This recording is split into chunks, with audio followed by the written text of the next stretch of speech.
Hello, everybody. Welcome back to Starlost Stormridden. I'm Cryolane. I'm your GM, and this is the party.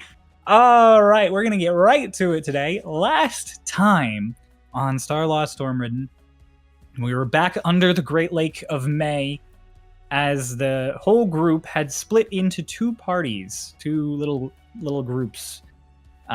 One of them watched as the walls became clear and got to look outside into the depths of the lake, where they saw a number of the giant crocodile-like creatures, deadlights, suddenly deciding to try and break in, sort of shattering the crystal that served as the viewports and walls here.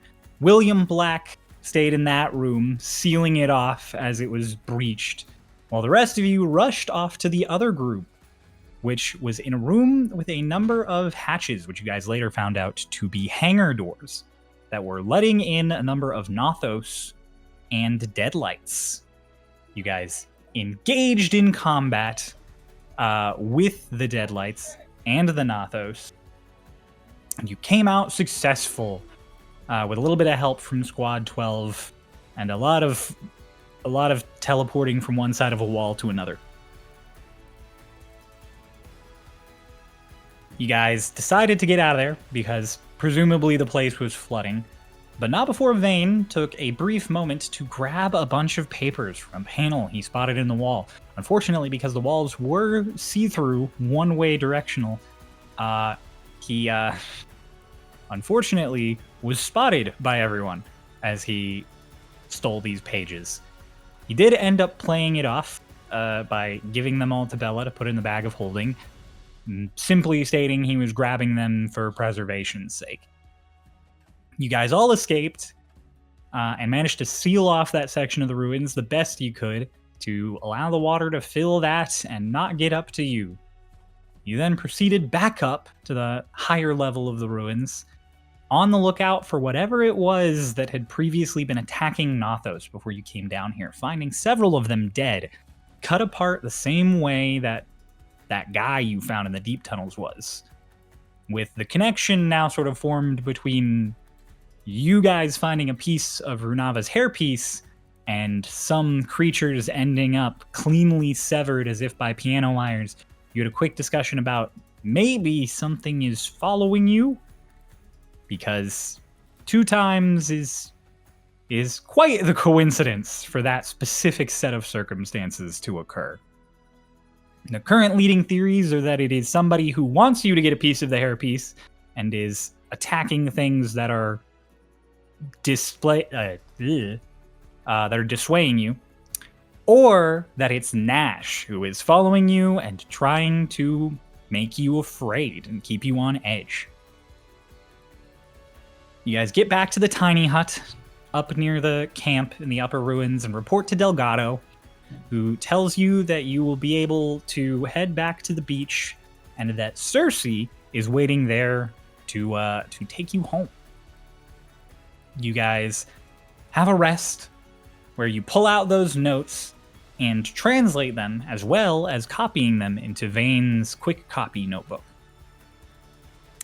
You discover that they are reports, and that they are reports done by the same individual who Ritz controlled during his sequence, during his vision of the past, and that there is some item that was researched and developed here when this was still a flying structure that was sent off to Osmandius in his capital city, whatever and wherever that is.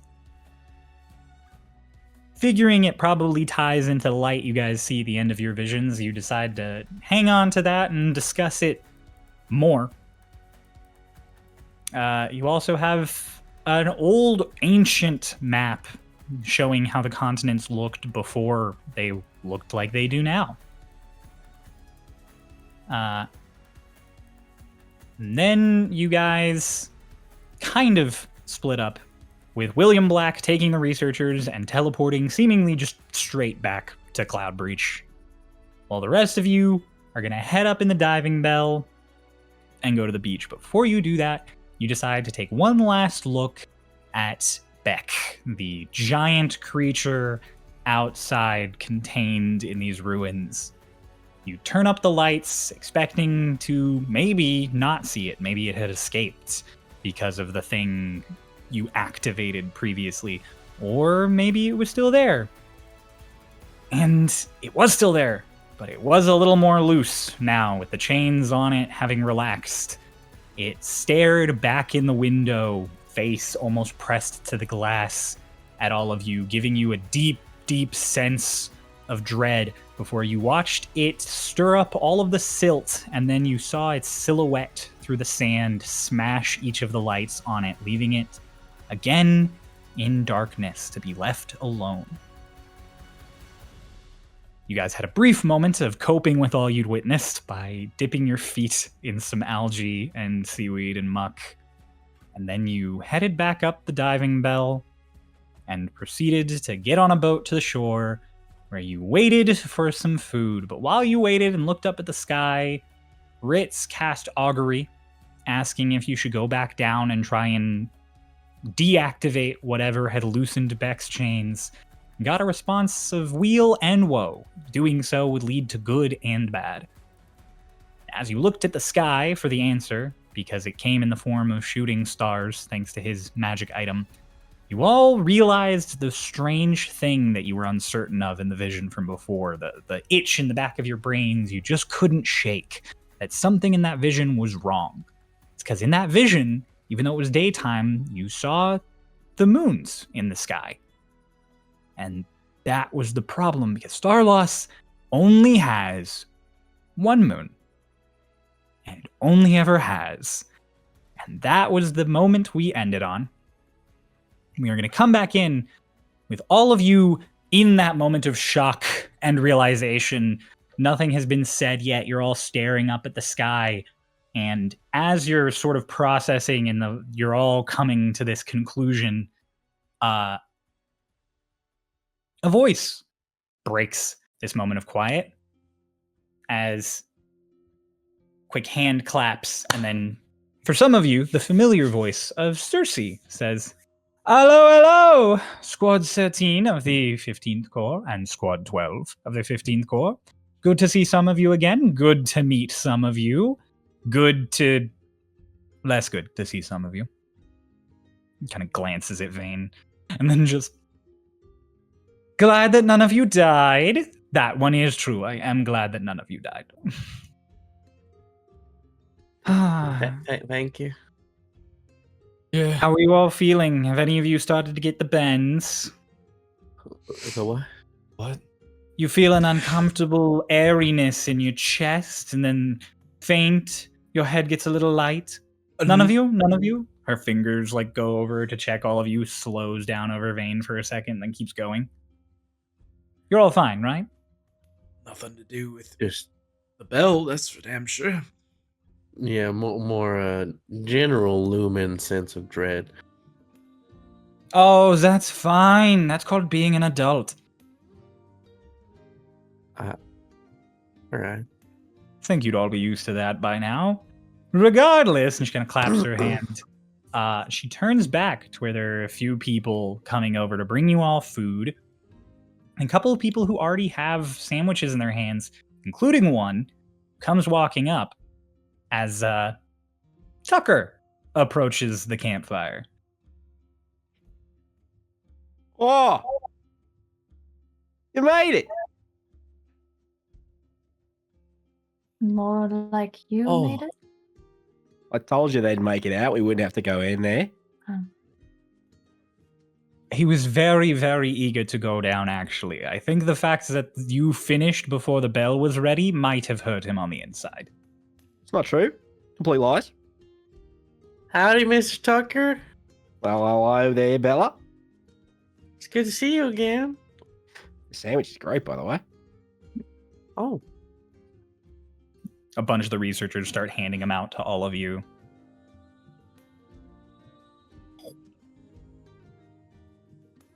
They're just Burger meat, sandwich. cheese, and Yeah, veggies. they're literally the most basic of sandwiches.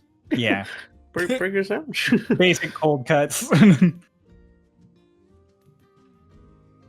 So, what happened down there? What didn't happen? Loaded question. Loaded question. We helped get Squad 12 and the researchers out. Put it simply, Did anybody die? no. Hmm. Well, I'm sure Delgado will find that to be a thorough and perfect report, and that nothing else will need to be said.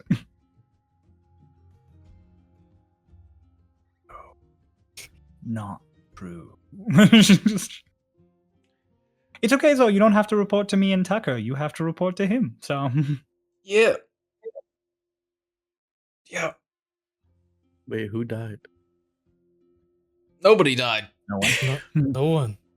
No, above You the were on table. Who died? Nobody. Yeah, no one died. Oh. Why is everyone being so weird? Everyone Because died. we just realized a Well, I mean, fundamental that could fact be of the our story lives you is tell. incorrect. Like- Anyways, Tucker, you're more in tune with the you keep track of and are aware of the wildlife and the surrounding areas and stuff, right? I spent a lot of time out there, yeah. Tends to come along with it. I don't know if Mr. Black has said anything to you yet, but there are some strange looking Nothos that are inhabiting the lake here. They're a lot bigger than normal and are more like aquatically like built, and they're also really, really strong and big. There's a lot of them. Well, there was a lot of them, and something got them. So something got the big strong stuff? Yeah, What got the big strong stuff? something bigger and stronger, I assume. You We know didn't of any really stick around to find out.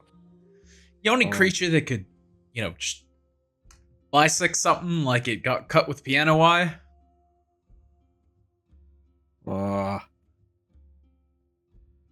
Mr. DM? Uh, you know of some creatures from the Underdark that can do that, but none that you've seen on this side of the wall anywhere Would I around. know anything about the Nathos? Do you know anything about that? You have seen Nothos when you've gone up near the Echo Crowns before. They look like tiny velociraptors that like to eat little fish in the shallows. Big, strong ones like are being described. You've never encountered. They're basically like slightly glorified pests when you encounter them up north. You've seen small velociraptor looking things. We've seen velociraptor sized velociraptor looking things. Yeah, exactly. You've seen compies. They have seen velociraptors. I see. If you Yeah, no, I don't know anything about that around here. All right. But Well, I'll good to definitely know. be keeping an eye out. Yeah. Probably behoove you to include that in your report. Of course, of course. Make sure Do we he have knows to, like, that you write don't out know a anything report? about what killed those. Make sure he knows that. All right. Do we have to like write out a report, or is Lance gonna have to do that? Well, I mean, you're going to verbally report, right? Yeah. Yeah. So just include that. Uh-huh. Yeah. Yeah, so I have to write reports because Delgado Oh. hates my fucking guts. Oh. Lance, pretty decent guy. So you just got to tell him. All right. Delgado doesn't hate you. Are you fucking kidding Delgado me? hates what you do and how you behave. Fundamental parts of me. He's also not crazy about how you talk.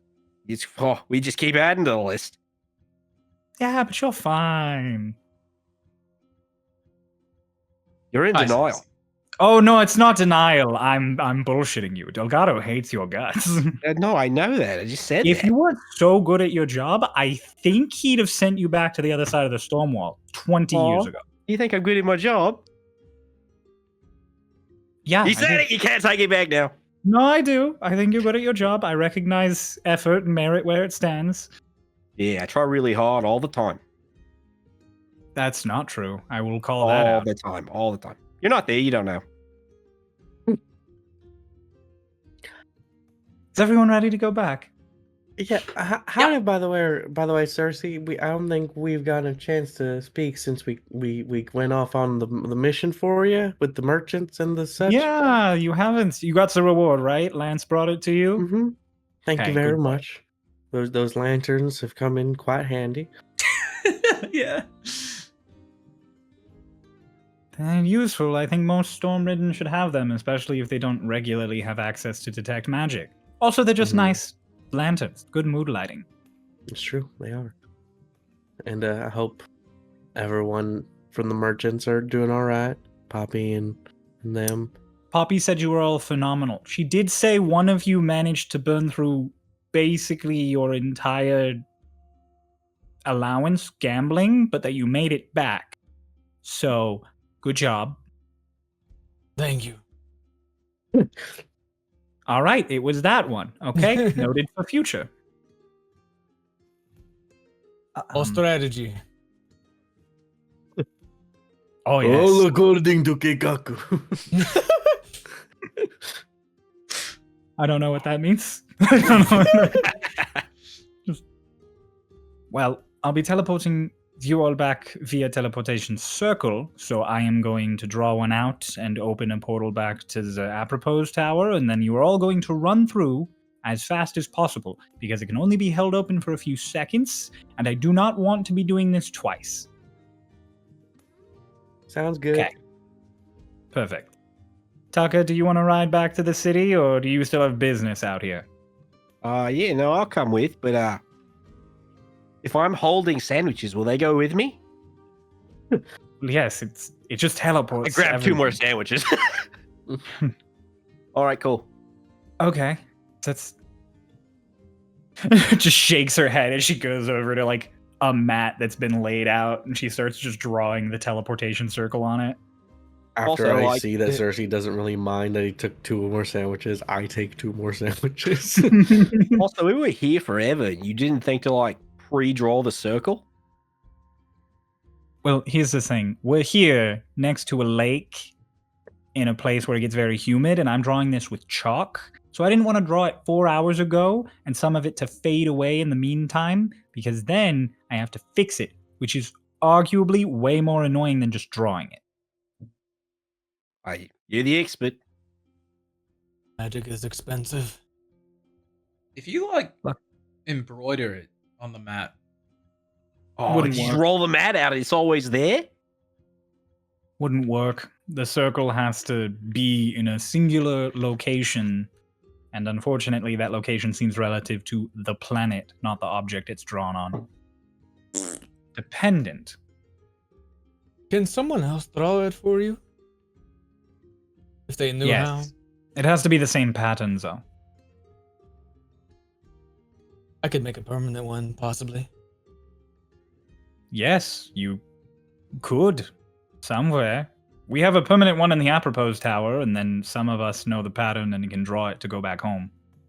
Do you want one now? Do I want a permanent one right now? Mhm. I don't think you can do. You have to draw it in the same spot every day for a year. You couldn't just activate it if the drawing was there every day? No, it has to be. Well, I guess actually, if the drawing was there, you could just activate it, but it would have to be in the same spot. Regardless, something that you can roll up and keep in a bag is too small relatively for the teleporting. Maybe if you drew it every single day on one of the submarines, it might work, but even that might be pushing the size. Like a carriage, you couldn't draw a teleportation circle inside of a carriage and make it permanent. more you know. Mm-hmm. A giant galleon-sized ship? Maybe. Depends on how well you draw the circle and your persistence. The ground? Guaranteed. Yeah, Big sounds ship is a pretty yes. risky, though. I've heard people done that. Like, I feel like that's pretty risky, though, right? Because even if you're slightly off, you're just in the ocean. Yes, which would be very bad. Yeah. It's generally I feel not like- recommended. Yeah, sounds like a terrible idea, whoever did that. She finishes drawing the teleportation circle out. Just, all right, everyone gather around. So, like, when this thing comes up, like you said, a few seconds, but like, is there going to be like a sign? It's going to be a large pillar of light, like an aurora borealis contained within a 10-foot square, and you just need to run into it, Tucker. Right. There's a lot of us. You're not going to bump into anyone as long as everyone keeps moving. And Escatol from Squad 12 is like, oh, we got to keep moving. Okay, I can, okay. See, it's a good thing I asked. Right. Does Everyone anyone go think they're through. not going to be fast enough and wants me to carry them through? Can you do that? Can you take people through? Can you like Yes. pick someone up and walk them through? You just have to physically enter the space, Tucker. Okay, I don't know the rules. I'm just You're trying to figure hundreds it out. of years old. How have you never used teleportation? I don't before? teleport places. I and so walk. do I.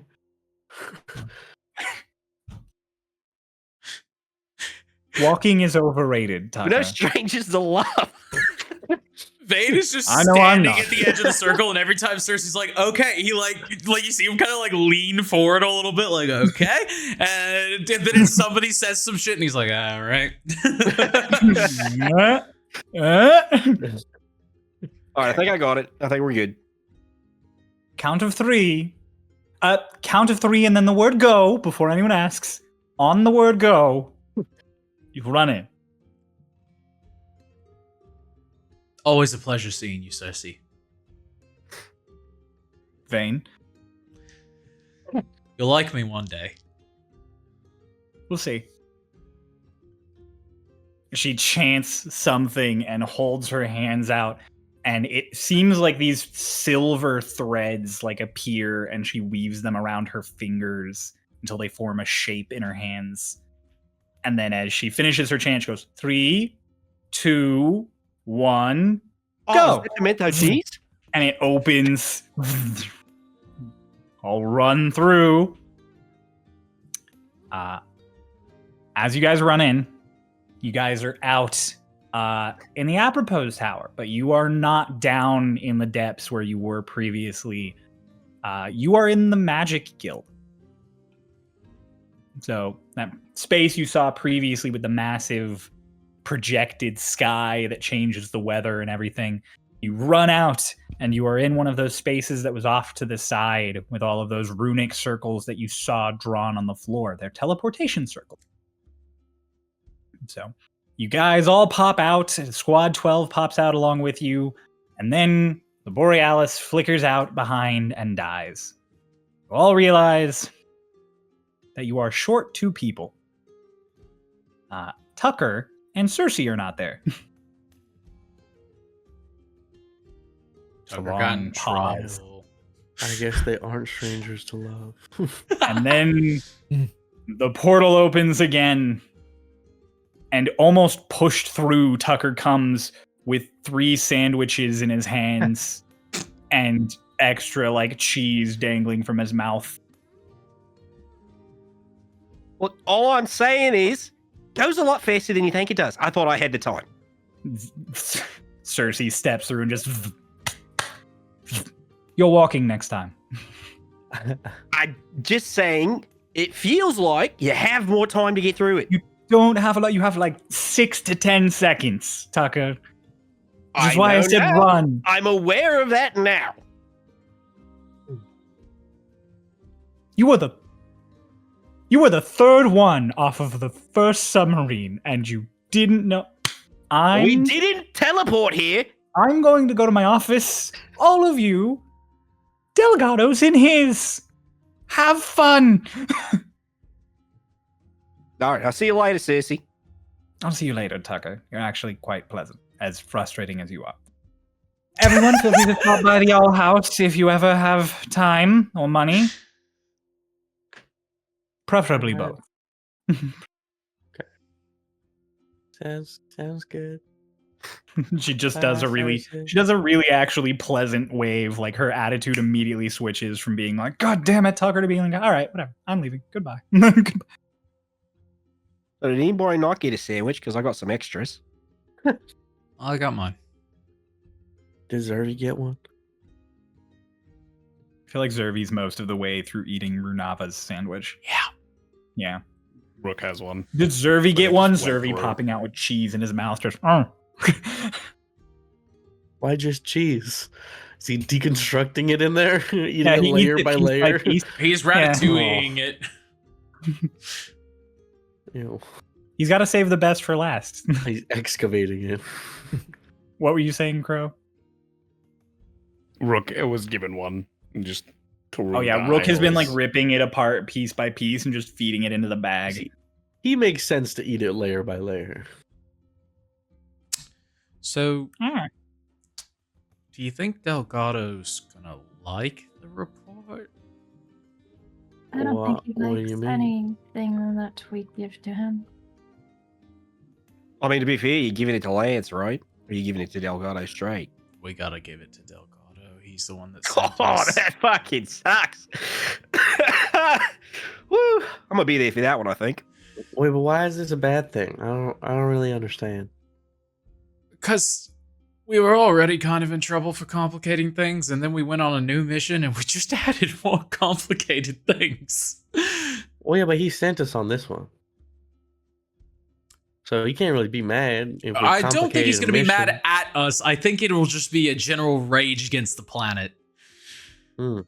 Alex, who's there with you, has her hands on her hips and she's just like, well, in all fairness, he'll probably be mad at us because our job was to keep William Black safe, and we did not do that. Well, I mean, you kept him safe. I think Nothing the happened time to him after he got kept him time safe. stopped. Yeah, I think we didn't need to be there. I think even if the deadlights broke in, they just wouldn't have been able to. You don't Get know him. that. Bella, I think I know that. Well, you don't have to say that. You don't have to tell him we knew I'm that trying we to make did you nothing. feel better. I'm trying It's to make fine. you feel Sally better. and I will want you to handle put it, right, yourself down to Sally? put me up. He like puts his arm around you and grips your arm just a little too tight. Like, Why are you squeezing me? I just don't know what to fucking do anymore. You want us to lighten the blow a little bit? I'd like you to lighten your grip a little bit. I'm not gripping you. I'm talking to Vane. I know. I wasn't talking to you. Yeah, just. That's Why were your you role. talking to me? I'm good at talking Who's a talking lot. to You're who? good at talking good. Goodbye. And he just starts pushing him toward Delgado's office. Just me Ritz. eating a sandwich, looking back and forth. Ritz, you have someone tug at your like wizard robes, and you look down, you see Escatal, and he's like, I'm listening to you. You could talk to me if you want. Oh, don't do that. That's a trap. I saw he can't be that bad. Who the fuck is this? Would you like to hear about my people? Sure. Oh, This So- action will have consequences. As you guys make your way up the stairs towards Delgado's office, as this whole speech is going on, you guys. Oh, goodness. Give me 1 second.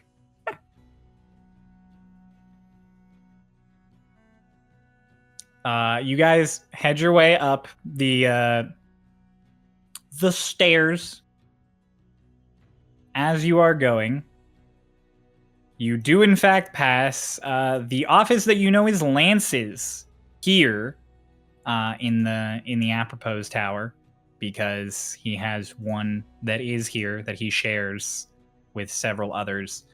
And you do in fact see that dwarf you saw previously, Malda, the commander of the 13th Corps, along with a human man who none of you recognize, but is in similar gear to Lance and Malda and Tallulah.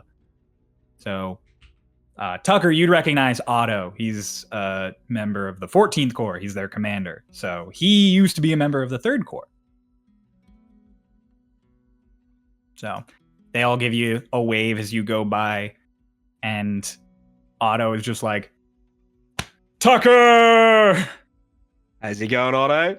And he picks you up in like a huge bear hug. Yeah, this was expected. Where you been?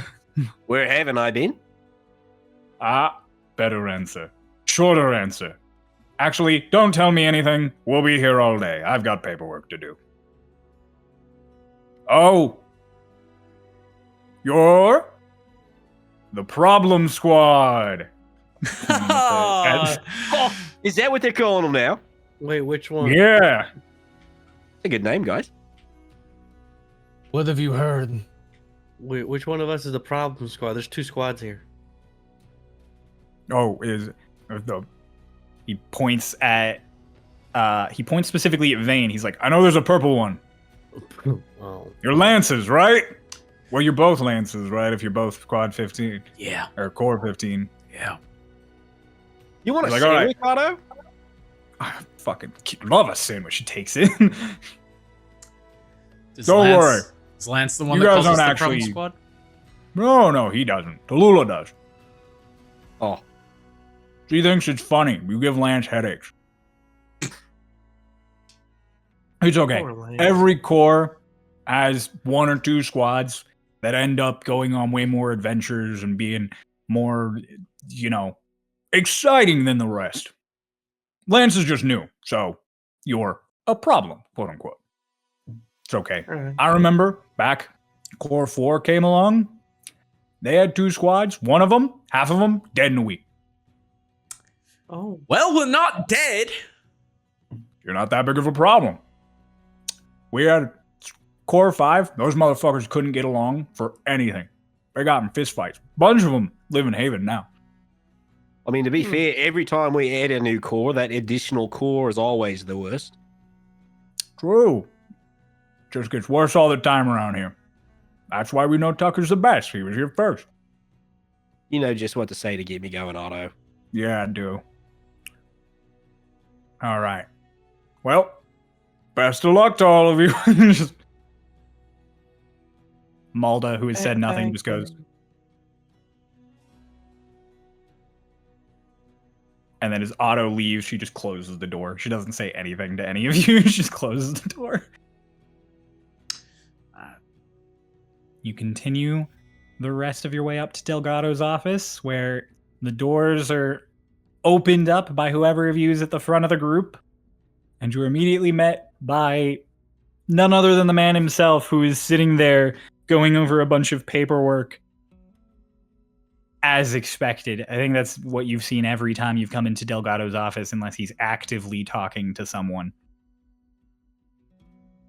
This time it's just him as you guys come in. And he looks up and he just, oh, fantastic. Tucker? You want a sandwich, mate? No, I You don't. sure? Pimento I'm sure. cheese. It's what? Pimento cheese. He takes the sandwich and he sets it on the side of his desk and just... Why are you the only one of the first core that came back? The rest of your core was here? Oh, not the entire core. I think it was Tucker and... I thought Callus had made it already. Was he not there, Tucker? Was it just you? I was definitely the first one there. Oh, okay, well. But then I got a ride back with Cersei. She wasn't happy, by the way. Missed the first circle. How did you I got miss you the it? sandwich. I knew you liked pimento cheese, and I grabbed one. Missed the first circle. She's mad. Not a big deal. The rest of them are probably there now, if I had to guess. Great. Well, I'll send to them, telling them they're apt to return to what they were doing. As for the rest of you, Aye. Hello. points at Squad 12 and is like, please just scooch aside the 2 of you so you can be separate. I'm just standing in the middle after they do. Tucker just... Tucker, you're fine. So, I've been given a preliminary report from William Black. I understand that a relic and time stop and all sorts of things happened. As far as keeping the researchers safe, you all did a fantastic job. He says to Squad 12, he's like, kept them high in morale and in a safe location. As far as retrieving them, you all did fantastic. Yep. Thank you. I'm very interested in the Nothos as far as that goes. I would like you to give a fully detailed report to Commander Elliot when you have the moment. Can do. As far as the relics down there go, I find it very interesting that twice now, in a deep underground location, you have encountered a mysterious relic tied very closely to all of you. I asked good Lord William Black if he would tell me a bit more, but he told me, and I quote, "It is a personal matter," and that he was handling it. I accepted that from him, however, from all of you, you are my subordinates, so I won't. It ain't my thing. That narrows down one of you. That leaves 4 of you. Runava just gives a heavy sigh. I'm looking for headpieces. Parts of my headpiece. And those parts just happen to be in locations that are so terrifying my lore master and only golden-eyed caster is want to be involved. Right. Well, that speaks great volumes. I take it your jeweler must have been a master craftsman to invoke such deep-seated defenses of his work, or her work. Apologize. No assumptions to be made here.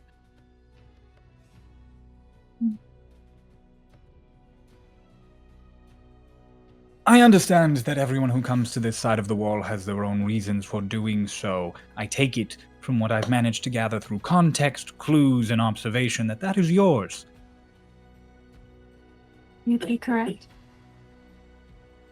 I would like a report from you, specifically. To me, specifically. You do not need to hand it to Mr. Elliot if you don't wish him to know. But I would like to have some idea why one of my squads of my newest corps keep winding up in situations that I would otherwise only trust to members of the first 5 corps. Certain members. Looks at Tucker.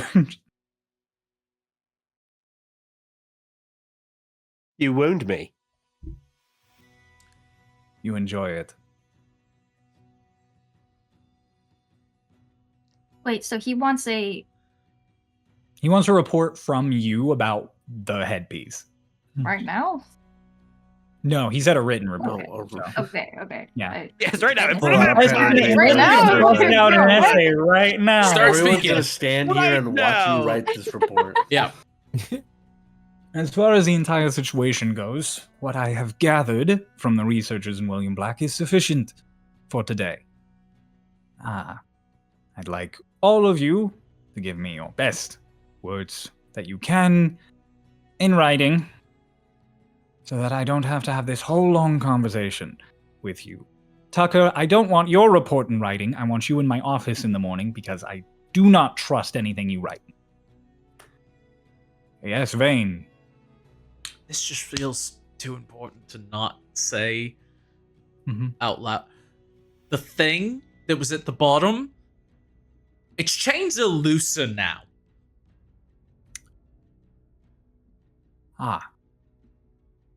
Well, William Black did inform me of the creature that's down there. There's a creature down there. It seems to want us to just fuck right off. I mean, the lights were turned on and it only used its extra freedom to turn out the fucking lights. But did you see it? Could you describe it? Oh, fuck. Yeah, it kind of looked. It was like a big. It was Minor like a big illusion. guy. Yeah, I already He was had like a it. big Yeah, guy. 2 of He was them- like, from the waist up, and like he was. Those descriptions are the best. Ritz, Yes. Big guy. Bellic, and Eschatal all hold up a minor illusion of Beck. Bella is still Are giving there the slight differences description. between the 3? There are. Eschatal looks way more horrifying than the others. Because he imagined it much. He imagines it He- way worse Just than it kind of is. like a big guy with big tentacle, and his head was like this. It was like all like this ways, and he was Bella. big. Bella. He just points at all 3 hands. Yeah, I'm giving my report though. That's what we're here to do, though, right? Give your report in writing, please. Okay. I appreciate the thorough description, though. Please document it all. It's important that you all document separately. Also, don't copy off of each other in case this creature has some sort of mimetic effect and looks different to all of you. Yeah, like a teacher. Don't copy off of each other. Yeah. Vane just looks between the I illusions and am goes, gonna compare "He's the them. only one that's kind of off." And points at Eschatos. It was so scary, though. It was way scarier than they're showing. Actually, Celix is probably the most accurate. Mine It has was- more it was- eyes, I think. It was scary. It say it sounds was scary. horrifying, which is why we are preparing an entire squad of Stormridden to detach to that location and stay there permanently to keep an eye on it, as well as several high-altitude flares in case we need to use the fallback plan at the top of the Hey, tower. I dibs. Dibs. You have to be in the city for dibs. All right, but if I'm in the Dibs. city, I already called dibs. No, hey, if I'm here though, it trumps your dibs. To be fair, he did put in dibs several weeks ago.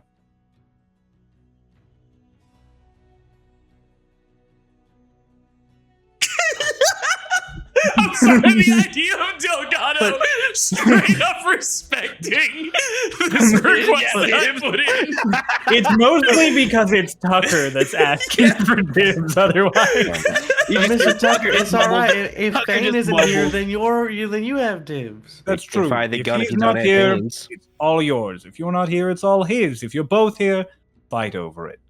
He'll kill me. That's will. probably true. And by the time he does, someone else will have pushed the button because these things don't wait. I think it would be pretty fast. I don't think there would be a time delay. Take about 6 seconds. For the time being, I want to commend both squads, as well as my first corps responders for arriving in due time. Some of us. Tucker, I have approved your request for a 6th homestead, which means the 6th out of, what is it now, 9 is official? Yeah, 9.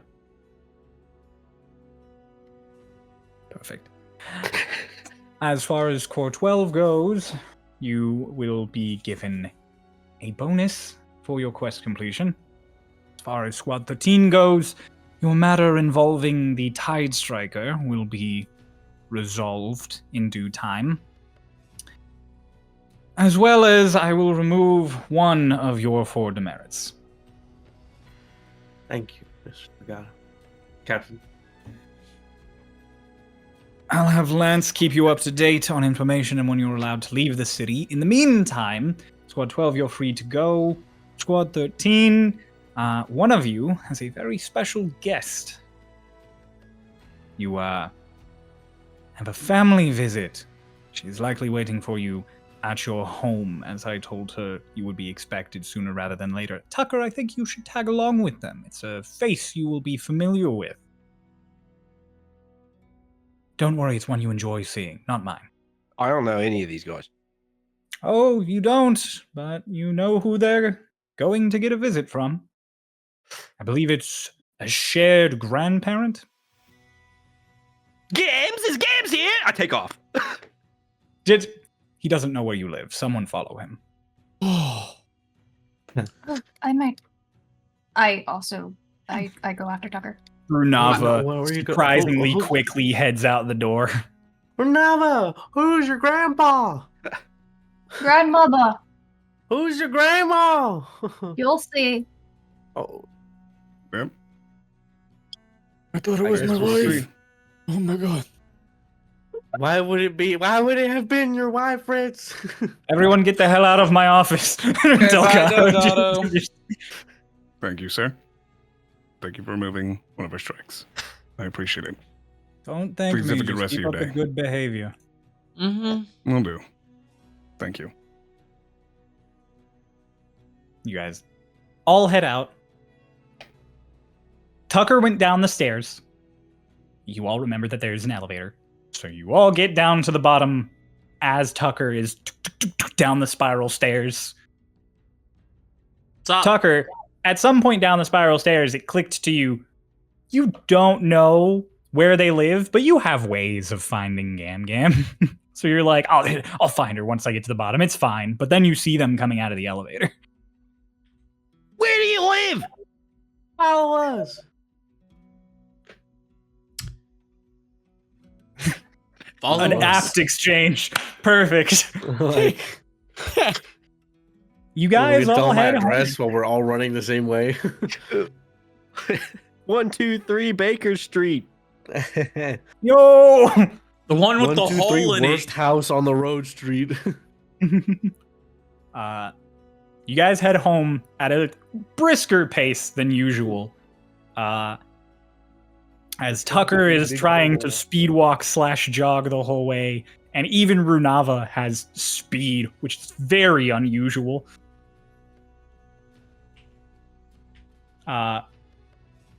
You guys come up to your street. Tucker, they're on the last street of the militia district that goes like right up near the lighthouse. And Oh, this is so far away. Why do you guys live out here? This is where we were assigned. It sucks. Yeah, they also gave us the house with the hole in it, so we were the problem squad before we were even a squad. My house is on the first street. Wonder why. One of them. Yeah. You guys' door is closed, but you do see that there is lights inside. Like And the caramel dance and flashing lights. do do do do do do do do do. Vane has a moment of just like, do we need to be worried about?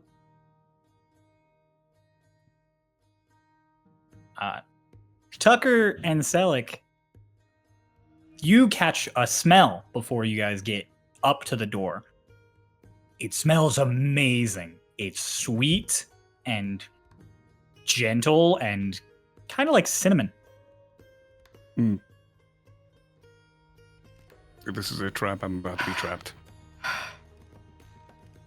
All right, I'll be the reason. I'm already getting the sugar sweats. What the fuck?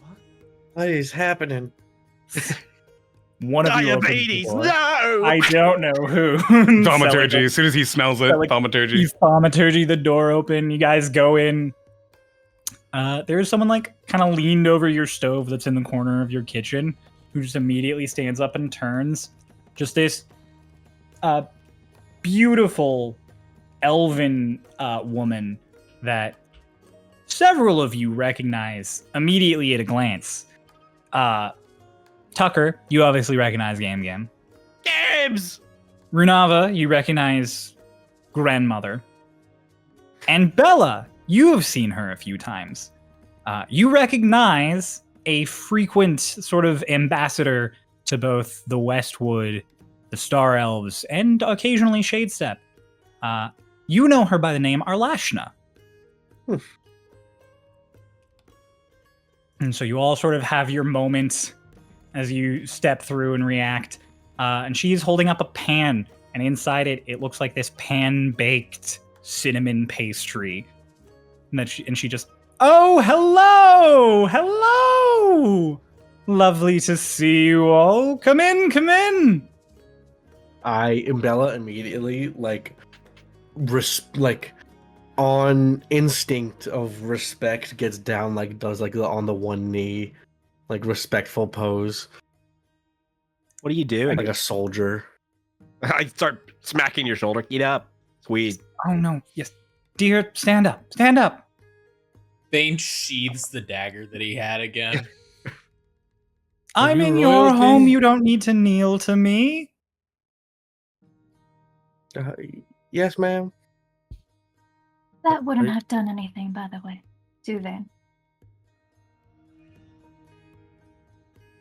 What'd you say, Ritz? Are you royalty? In certain circles, you might imagine, but everyone should respect their grandmother. Isn't that right, dears? Tucker, Runava. It's nice to see you again, Granny. I give her a big hug. Hi, Tucker. It's good to see you. She pats him on the back. Oh, I feel like it's been forever. It has been 7 years since I crossed last. It's, oh god, Arlashna is the. Never mind. I'm not gonna say it. You can DM me. I'm just Okay. To all of you, hello. My name is Arlashna. Most of the elves of the Westwood know me as Granny. I am a member of the board committee for the Enigmatic Exploration Committee, and I am also a frequent visitor to the New World. Infrequent. I'd probably come more often if I wasn't so busy. Are we in that much trouble? Oh, no, this is a good visit. We wouldn't have had the cinnamon pastry if it was a bad visit. I didn't know if this was like a good cop scenario. No. You go straight to bad cop when she's mad. What kingdom do you rule? Today, I rule the kingdom of baked goods. Sit. I will be a knight of this kingdom. She just magically cuts up the pastry, like she runs her fingers over it almost like they're claws, and it just perfectly slices, and then she waves her hand and plates all appear and are plated and float out to you. So, are you just here just to visit, or did you have Well, business? there are a number of concerns regarding the upcoming anniversary event, as well as some mysterious goings-ons that we were made privy to a few months ago. So, decided to come early. I came with a few companions, and I wanted to come visit some of my favorites. I was not told that Tucker would be here. I didn't know you all knew each other. I expected to have to come find you wherever you were. Well, luckily enough, managed to catch a teleport circle back, or you would have missed me. Well, that's Maybe. good. I don't know how long you're planning to stay for this time. Probably only a few weeks at most. I might be back for the anniversary if my time permits it, but we'll see. I guess I better tell Delgado not to send me on any missions then. Don't worry, I already told him that if you come back, you are to not leave the city until I have had my fill of you. Good, because if I would have said it, the first thing you would have done is assign me a mission. That's true, but he'll listen to me. Yes, and he won't be mad when I just don't go. Runava, dear, has everyone been good to you on this side of the wall? No one I need to reprimand, right? No, everybody has been very kind. Perfect. Though there And are all... a oh. couple of things that I'd like to tell you about later. Oh, of course, of course. To all of the rest of you, would you like to introduce yourselves? How are the cinnamon? Oh, they're things? really good. Just. I sound like you're amazing. I know your name. You know my name. I've Oh, heard it once or twice. she points at her own ears. She's like, that makes sense. Name gets around everywhere an elf walks. Shade step. Makes sense. I don't visit as often as I like to. Makes sense. But I've heard of you before. Never heard of your cooking. Glad I got to experience it without spoilers. You don't get to be a grandmother without being at least a decent cook. Are you actually a grandmother? Yes. Like, really? Yes. I think at this point I'm probably a great, some multitude of greats grandmother. I thought this thing people called you. I didn't know you actually had, like, family like that. Since I you're always hanging do. around us. Occasionally I even visit some of them, Occasionally. if they like me. I see. They don't always, which is something I cope with by visiting my favorites and making them pastries. What happened? A lot has happened, but for now I am just happy to be here. Points at Vane. And you are? Vane. V-A-Y-N-E. Oh, very nice. I like your look. Fashionable. Thanks. Bright. Hey, get away with being flashy every once in a while. Good. This is delicious. I know. I'm glad you enjoy it. And your name, sir? Oh, Ritz. Ritz. Pleasant. I apologize for entering your home unduly. I was not sure when Runava would be back, and while I could have gone to my own sleeping quarters, it felt much more enjoyable to greet you all here with some baked goods. To be fair, much better surprise than the pipe bomb we got. That's concerning! Figured you might have been privy to it because you talked to Delgado already. He told me that there was some situation you were all dealing with. He was not incredibly open about all of the details. He said he would tell me later when he had a fuller view on the situation. Oh, he was That hoping you'd leave by pause was then. part of the quotation. Hmm? Sorry. Oh, he was hoping that you would have left by then. Sorry for the spoilers. No, it's all right. I'm glad to have some spoilers. It means I can twist his arm on it when I ask him later. Can I be there? Hmm? Can I be there? Can you be the... No, dear. I'm sorry. For right now, everyone eat, enjoy, and Runava, dear, I will be in town for a bit. You can find me mostly at the tower or at the AirSat Institute while I help out with some things around here. And, if need be, I would be happy to talk to any of you. Are you a commanding officer? I'm a member of the board. Something far, far worse. Diplomacy. True. You see, the entire reason the commission can continue here is because the board votes to keep it here. And if we were to not, you would all just stop getting supplies one day. I think you'd last plenty fine out here on your own at this point. It'd be fun to test, though. I wouldn't. But it might be fun. I like your energy. Thank you! I am going to step out now. I just wanted to greet you all. I want to let you relax, give you time. Tucker, do you want to go on a walk with me, or do you want to stay and enjoy the snacks? I can take one with me. I got a few things I want to share with you anyways. Oh, I love hearing your stories. To all the rest of you, it was lovely meeting you. Runava, I will be seeing you. She says it less like a question and more like an I will be seeing you, like you're going to show up. And she leans in and she gives you like a little peck on the top of the head. She's like, all right. And she heads out with Tucker and does like a little wave back.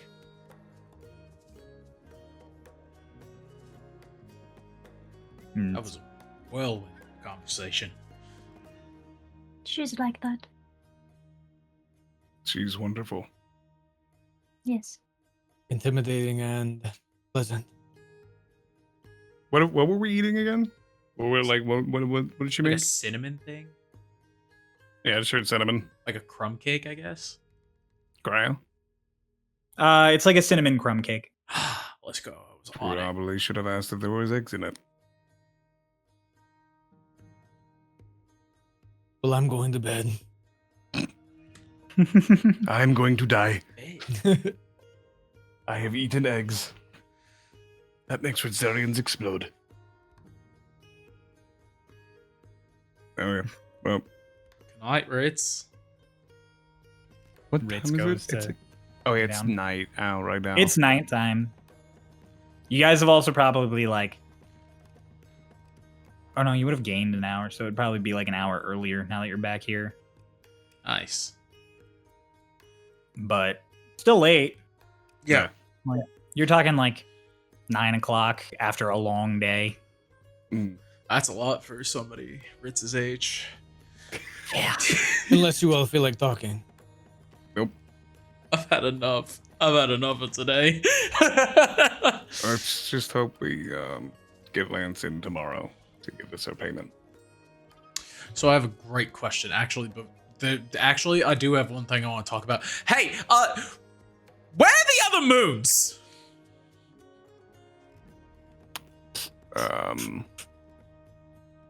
How would I know that? Dunno, you guys are older than me. I have a theory. That blast from that like golden light. Yep. Maybe they blasted it for some reason or another. Cryo, what did the other 2 moons look like? So the normal moon of Starloss, I had done. It is mostly silver with some areas that are a little bit more blue, leaning towards teal. It doesn't really look like it has continents per se, but there are clearly other like colors and shapes up there. One of the other moons looked like a very deep purple, and another one looked to just be gray, like a duller gray than the silver of Iodone.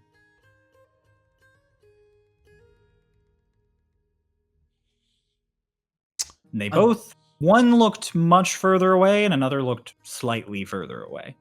Okay, so Iodune is the closest one. Iodone is the closest one, yes. Gotcha.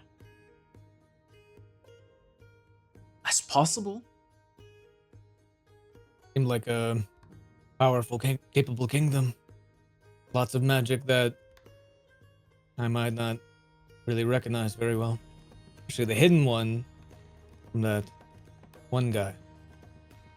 That they were hiding it from the king. I'd be curious on that.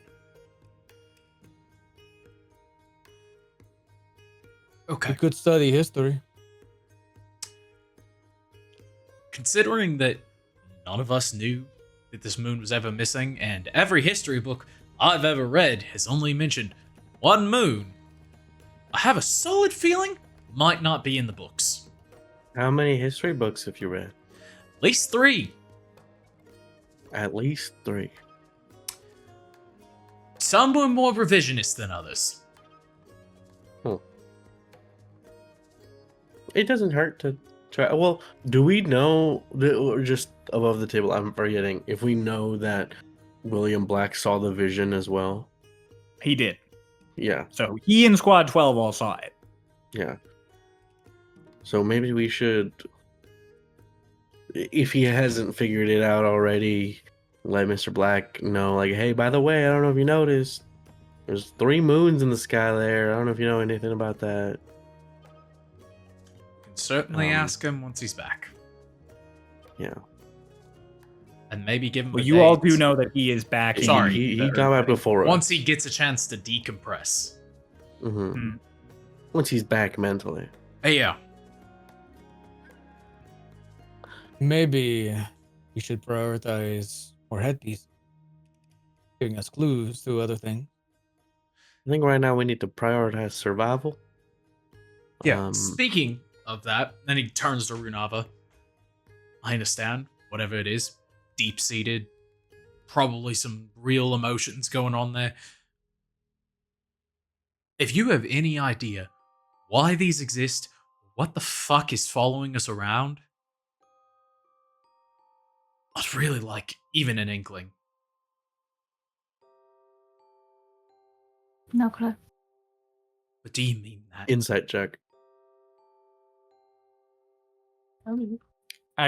I will say, Kay, just declaring insight check doesn't mean you might get anything off of this. Like, That's fair. I'm just saying, Okay. like, does Runava react at all when, like, pointed out specifically and bringing up all these different things? Like, or is she just straight faced the whole time? I'd say probably straight faced. Runava, do you have any varying? You probably start shrugging. I mean, Vayne like asked her point blank. It's like, but do you mean that? You all have asked me if I know things multiple times, and on multiple occasions I said no. People can lie, and I don't- just I don't know. What you want about- from me. The one that wrote the clues. Heroes? Can you tell us more about them? I will say that's probably Bella where you do notice a facial reaction once the name gets said. Runava, I imagine it's probably hard to not have some kind of reaction to the name. So now I will say you can roll an insight check. Hold off on the insight check. Runava's gonna say, I mean, if I knew where he was, I wouldn't be in this predicament. I'd say less about where he is and more about him in general. That person he is, why he would be leading you on, potentially.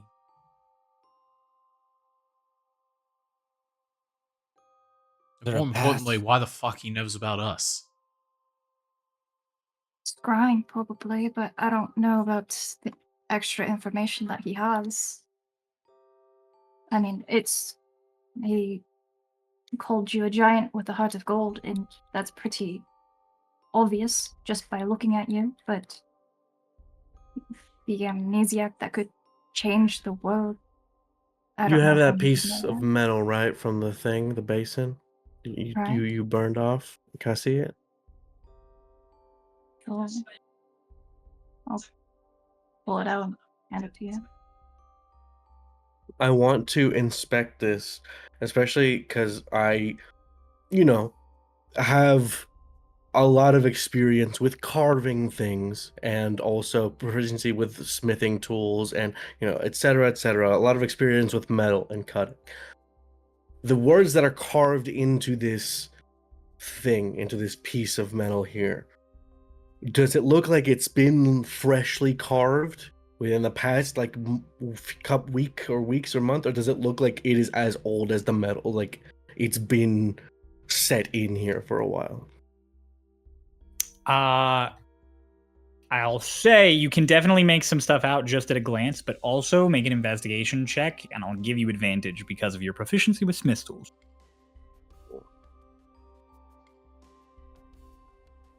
And then And it's I'm not going pass to... fail, so you can't add to Okay. it with your class ability. It's just a So I guess sliding scale. That's a 13 then. 13? Okay. You're able to gather just at a glance that it's probably not fresh. And with a 13, you are able to gather that it looks like the carving itself has some weathering, but that it's somehow delayed by some kind of either magical or alchemical process that is keeping it from weathering to a certain extent. Mm.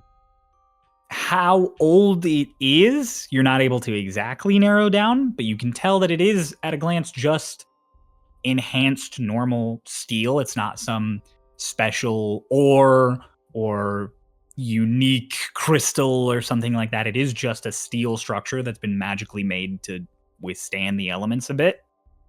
Mm-hmm. Enchanting wise, it's probably equivalent to like the kind of work that you'd have to put into a +1 or +2 weapon. Like there's magic there, but it's not like it's a crazy enchantment. So, because basically, I'm just trying to gather and Sorry, go ahead, please. I was gonna say it looks like it's probably been around since before you guys came to this side of the storm wall, even not including the magical durability that you can detect. I don't know if that answers your question, but that's my spiel. I apologize. Basically, I can gather that this was probably carved in and placed as it was before we got here. Yeah, before you got to this side of the storm wall, not Yeah. even before you got here. Like this has been here a while. I look it over for a bit, and there's a moment of silence, and then Bella just hands it back. You're wrong. I'm not scrying. This is older than our time here on the storm wall. So unless you and your friends somehow knew that we were going to get squatted up together and then did their scrying on us way back and then decided to get it on your squad or do some fiddling around with there, which seems unlikely. This is deeper than that. Runava. It's not just Scrying. This person is able to see the future in some way, is able to manipulate things in some way, possibly. Do you know anything about that? He never had such a thing whenever we hung out. He was just a sorcerer. What kind of sorcerer? You said it was a draconic sorcerer? Yes, his casting was different, but it's not like he could do new things. Different how? Things of this nature. Well, sorcerers, they more or less pull from their emotions to cast, but he didn't do that. Using his physical aptitude, he was able to pull magic that way. His But- physical aptitude? Yes. Sorcerers legally have an ability to generate magic by different means. And sometimes it's emotion, sometimes that is something they were born with as a blessing from someone who was more magical, that is a parent. There is many different ways, but physical aptitude, do you mean like his strength? His bulk was what might have pulled from his magic? That was how he Mhm. generated it? Yes. So he was just he had so much like muscle, so many muscles, so much muscle mass that it in itself generated magic. Yes. I've never heard of anything like that, but that is very interesting. And I've met a good amount of Did- sorcerers. Never seen anything like that. did you know anyone else who might have this kind of divination capability? Divination capability. Or anyone that he would have known? None that I could think of. What caused your separation?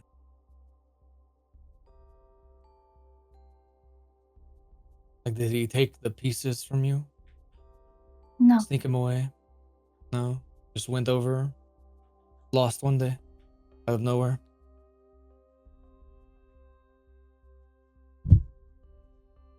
There is a long pause. As it's clear that this is something Runava does not want to talk about, but she is, due to all of your suspicion of her, you can tell she's like thinking if she should just tell it to not have this suspicion on her. This is a sore spot. Look, if we're to keep risking our ass to go and help you, which clearly you need us at this point, you're gonna have to meet us in the middle somewhere.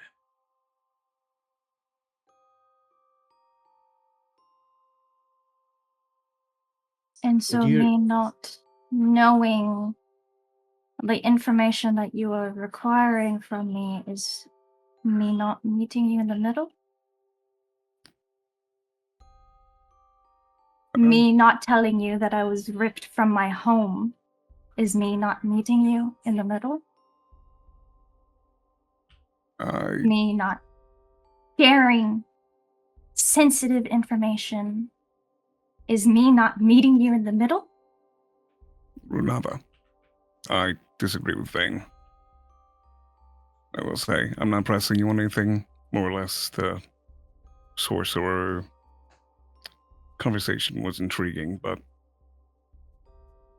I don't think you're not meeting us in the middle. I don't think you're doing anything wrong in the sense of what you know and don't know, but it would be appreciated from us after we've traveled for this decent amount of time to know at least the amount you're comfortable telling us. I won't press you, but I'd like to at least know if there's anything more you can tell us. Please. Just enough not to put us in danger. We don't know. I have been giving you the information that I have been giving you the answers that I know to how to answer. I've been doing my best to look for my family and for my friends for 10 years, and you think I'm not meeting you in the middle?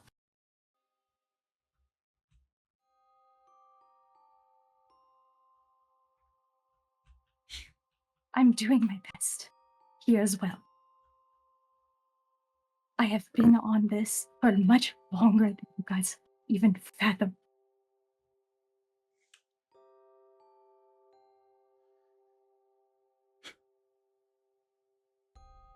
Well, then if that's it, thank you. That's as far as that goes. There's really nothing more you can tell us? I believe you. Considering I've never heard you raise your voice. Considering I've never, ever seen you act like this. I believe you. That's enough for me. I just want to know where my friends and family are. I just want to go home. Didn't you And come from Runava's- home? What'd you say? Didn't you come from home? I haven't been home in 10 years.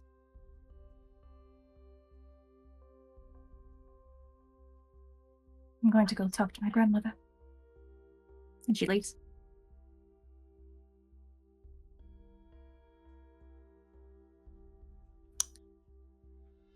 Okay. Runava rushes out of the house. It's the last of his little crumb. Just, all right, I'm gonna go upstairs. I'm headed out. Hold on. Yes. I think we should make moves to study the area, learn more about it. What are you Just one talking step about? ahead. Whatever. Where we are? The other half. Study maps. Study little crumbs. A piece of For history that big cannot hide itself. I don't believe it. There will be evidence. of the moons. Yeah, we can do some digging, but we're not doing any digging tonight. We can go to a library. We can talk to researchers. We can talk to scientists, anything. We can talk to so many people on this. But not tonight. I think I've had enough. I We're in think agreement. I think that was the nail in the coffin for me. What time is it right now, Cryo? It's a little after 9 PM? Mm-hmm.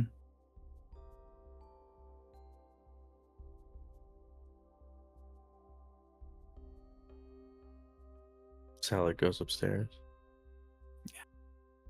I think Ritz goes upstairs also, right? I'll kind of like see as just like let everybody like kind of pass me, and like maybe like wait there for a second, see if like Bella says anything. If not, then upstairs.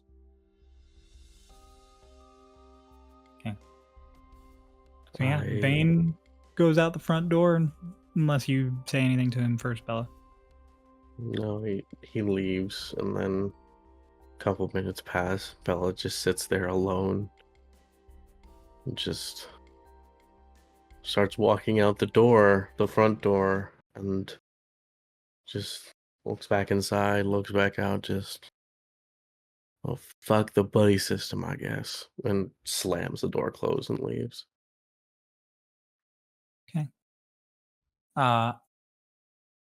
Hell of a meanwhile about to happen here. Meanwhile, Tucker. Ian remembering he's on camera.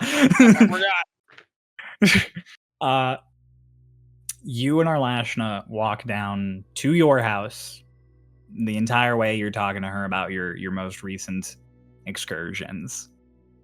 And as you go, she's kind of patting you.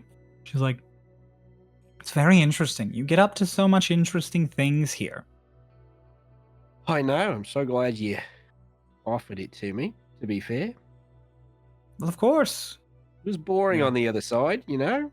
I know you found it boring. I wanted to make sure you were engaged and happy. Well, yes, but this new stuff is...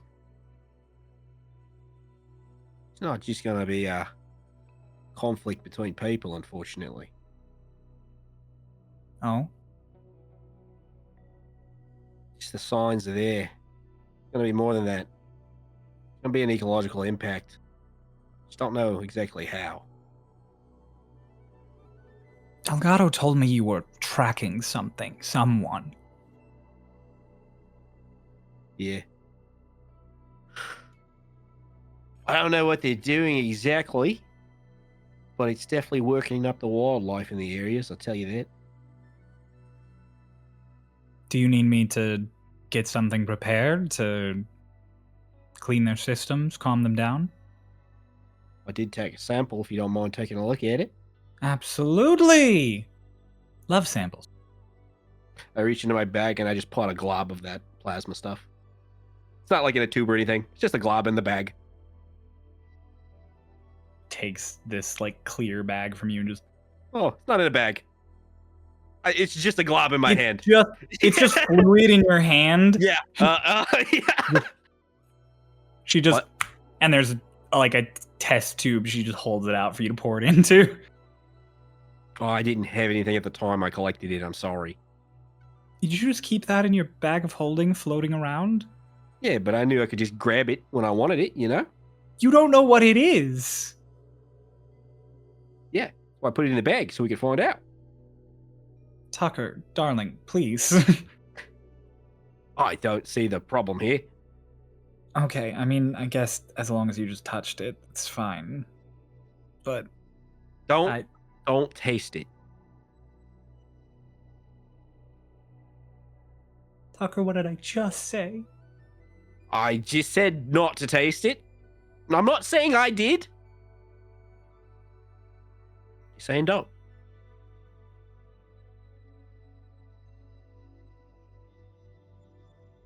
Palms your head and this is why you're one of my favorites. But yeah, I don't know. It seems like it riles them up. I'm not sure if it has lasting effects or it'll wear off or... They did just get done telling me about these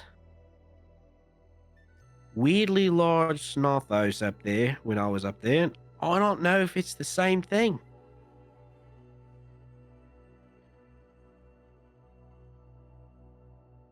I couldn't tell you. I don't recognize it at a glance. I'll have to work my magic. Ha! I said it like it's some kind of euphemism. It's not. It's magic. I know.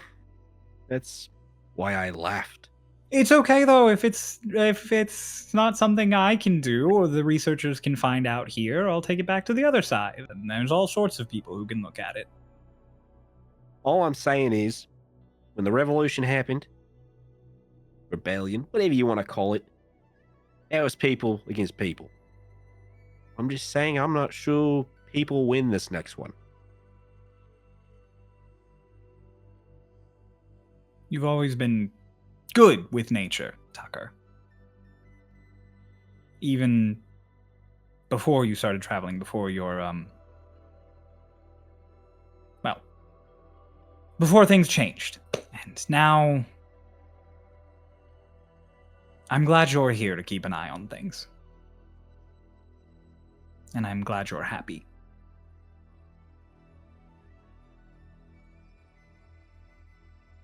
Anyways, while I was out there, Drake and I'd kind of lift my shirt up and you see a huge scar across my chest.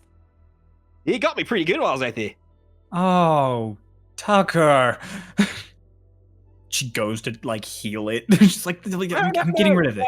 No, I'm getting rid of it. I can It's- get rid of it myself if I It's wanted to. so unseemly. Meanwhile, Runava, you go rushing out of the house to find your grandmother. She told you the best places to check are the Institute or the Tower. And you don't know where Tucker's house is other than it's on the first street. So, it's up to you where you want to check. Whichever is closer.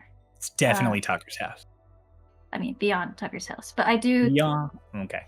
take a moment to just, like, round a corner. I'm just like, breathe, calm. Calm down. Fuck. I take like 30 seconds to just regulate, and then before going off.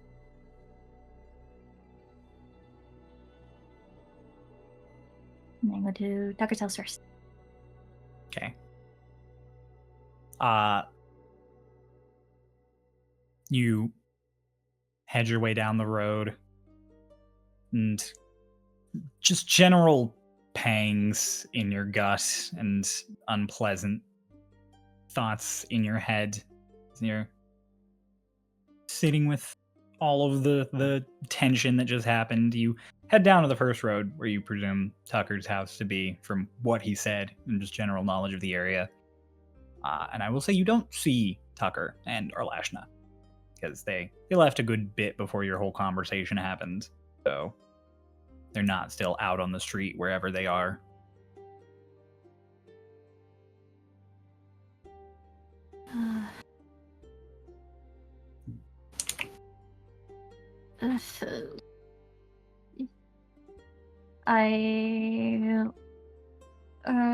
I do a lap of Tucker's house.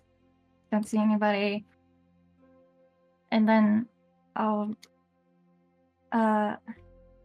go to another person's house. Stand in front of a window and like think for a moment that I put my hands against the window. No, these people are. This is the first cause. Straight. Take another 30 seconds and then I just leave. I'll deal with it. Just leave. Yeah. You head out.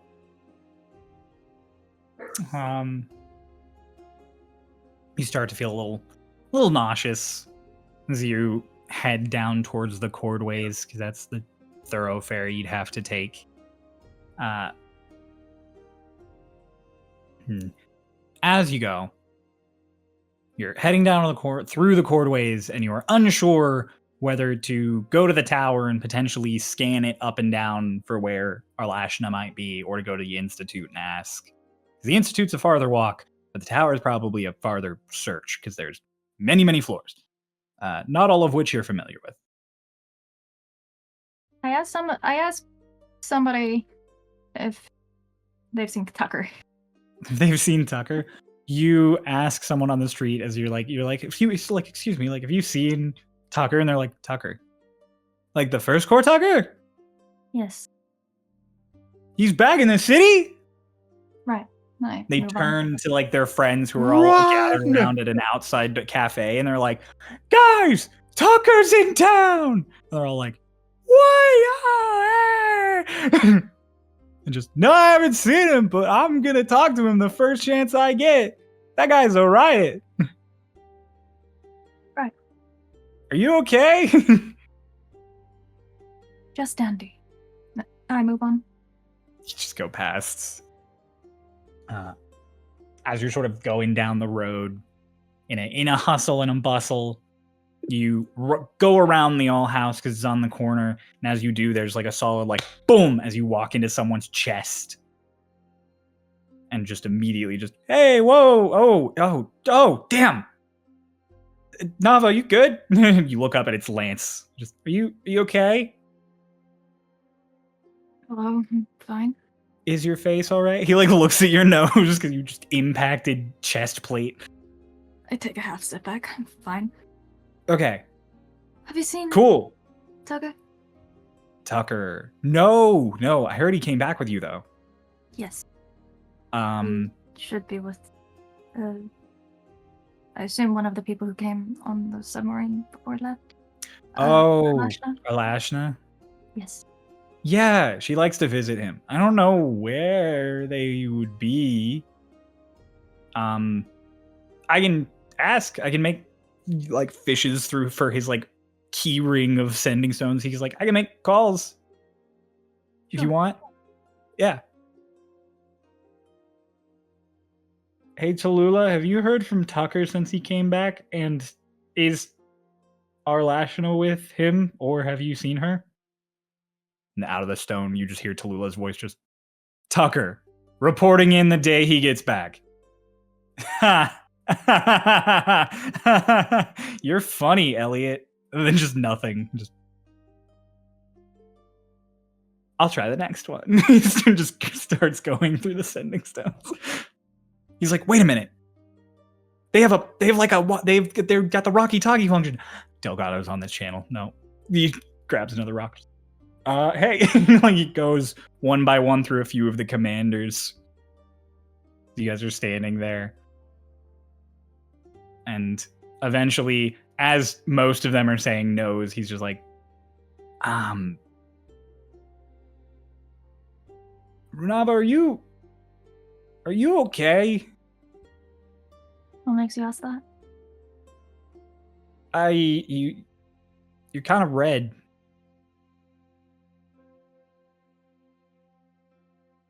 And I mean, you usually have kind of a monotone nature, but your tone is less mono and more grr. Right. No, I'm fine. Some stuff happened with Quad 13. But it happens. Do you want to... I'm not Tucker or Arlashna, but I'm your commander. Do you want to talk about it? Has there ever been a squad of one before? Squad of one? Yes. Well, I mean, most people kind of end up going off on their own after a little bit. We just kind of keep you bunched up in the squads for like the first 6 months to a year, and then you can kind of just go do stuff as long as you're not like a problem. A lot of the time, squads stick together just because they like each other and they become friends. Sometimes they don't like each other and they split up as soon as possible, but more often than not, they usually end up kind of working out.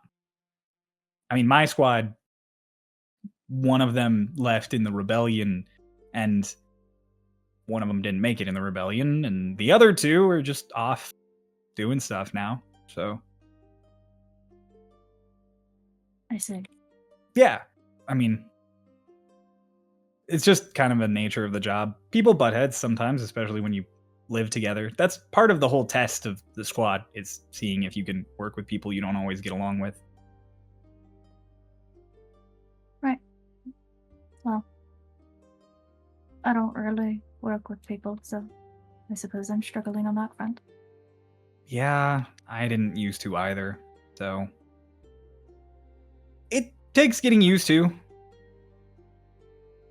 I think a big help for me was that I stopped looking at every problem like it was my problem, and I started trying to look at some of them like they were a problem, and that everybody could take on the weight, I guess. And I mean, there's some shit that's your shit, obviously, that you would just have to hold on to like real tight because it's your one thing and you've got to deal with it. And I get that, but I don't know. I mean, they're buds. We're all here to help each other. After all, if, the submarine stopped showing up, we're all we've got. That is certainly an optimist way of looking at it. Oh, that's good. Most people hear me say that and get really worried. Why? Because usually any mention of the submarines not showing up makes people start sweating. Oh. That's fair, I guess. I mean, there's a sufficient enough people on this side. I imagine that it'll be alright. Yeah, we got this. But, you know, it's 6 one, half dozen of the other, I guess. Well, But if you ever have problems and you can't talk to your squad, I know Squad 12 is friends with you guys, and I'm around. And I mean, Tallulah's a hoot. She'll listen to your problems. She might not give you advice. She might laugh at them, but she'll listen. And you and Lore Master Black get along, so there's that.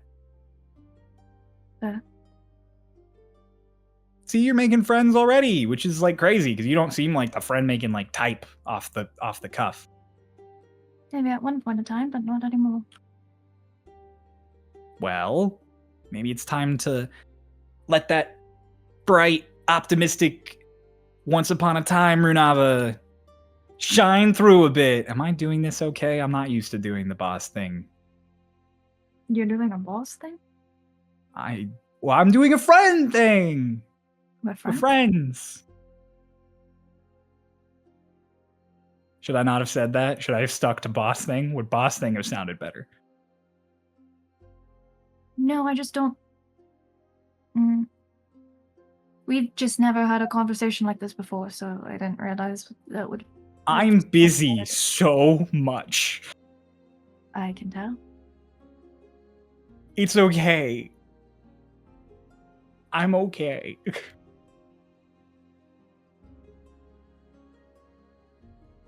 Slow blink. I just want to make sure you're okay. Worrying about other people's problems mean I don't have to worry about mine. It's the best part of my job. Also the worst part of my job.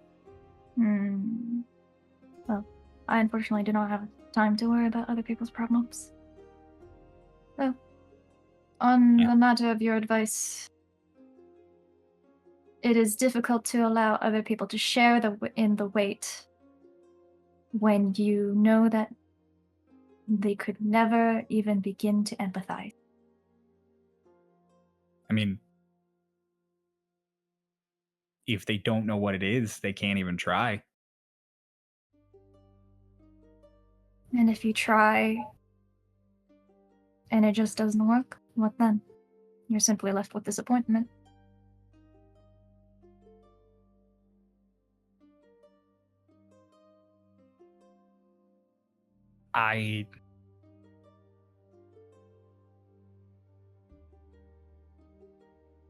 Do you have siblings?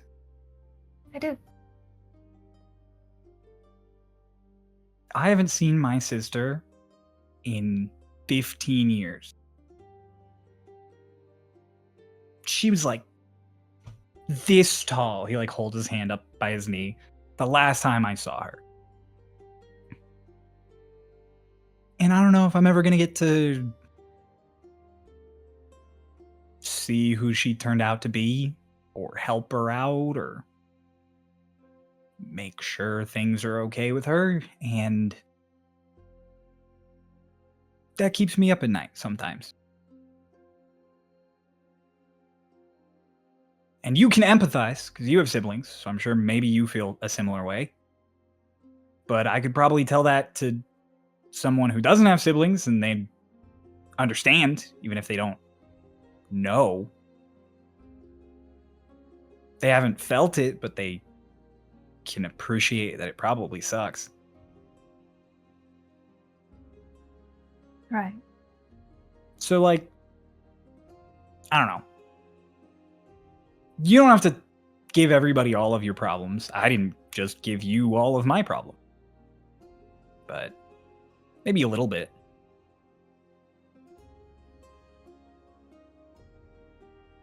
I think the issue is that I do give information, but it never feels like enough. Well, then maybe they just need to learn to take some more time.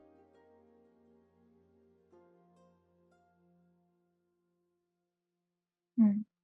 Maybe the next time you guys have a back and forth like that, you can make it like a game. Like you have one of you has a stick, and only the person with the stick can talk. A talking stick? Yeah, and then you can like pass it back and forth. It doesn't have to be a stick. That's just a representative object in this situation.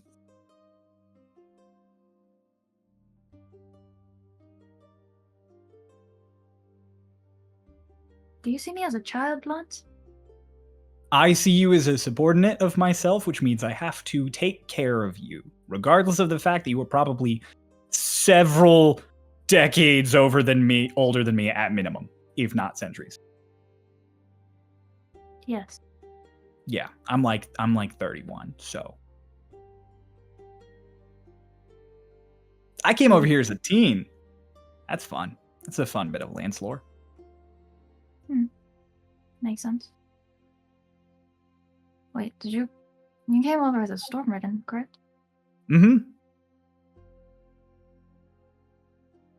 Look him up and down. I was tall. You're still tall. Yeah, you don't get shorter usually. Not unless you're old. That's why I said usually. Hmm. Also, I'm not old. No, you're not. Oh.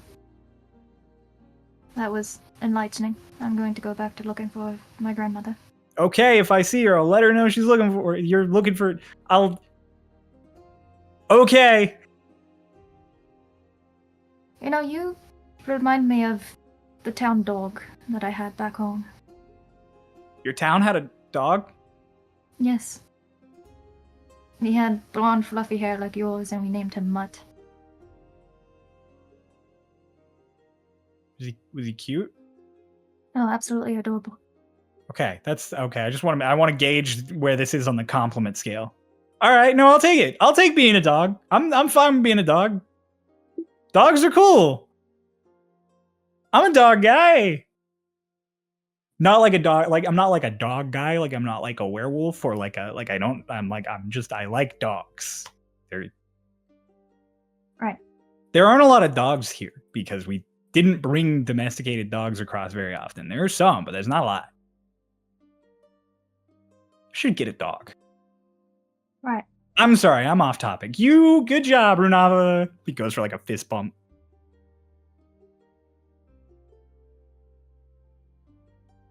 Yeah, okay. I have stuff. I've Right. got well, so much stuff I've got to do.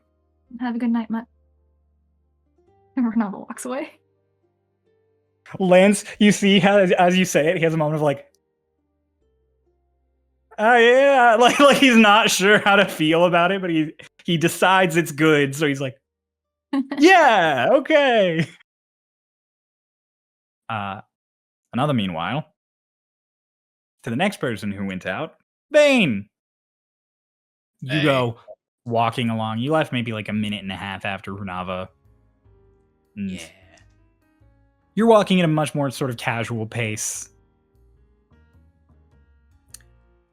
You did DM me who you're gonna keep an eye out for. Yes. Uh, I have a destination and an interception. You won't intercept them on the way to your destination. You will, in fact, get to Nearly's before you bump into anybody. Thank God. So you end up basically going the same way Runava did. You're probably less than a minute behind her, but you just don't bump into each other, and you stop to go to Nearly's while she goes on. Okay. As you walk in, it's lively in Nearly's right now. You come in and the place is full and bumping and people are standing around. It is full to the brim, standing room only here in the bar. And you see Nearly as well as two other bartenders who are all working the bar right now because it's popping.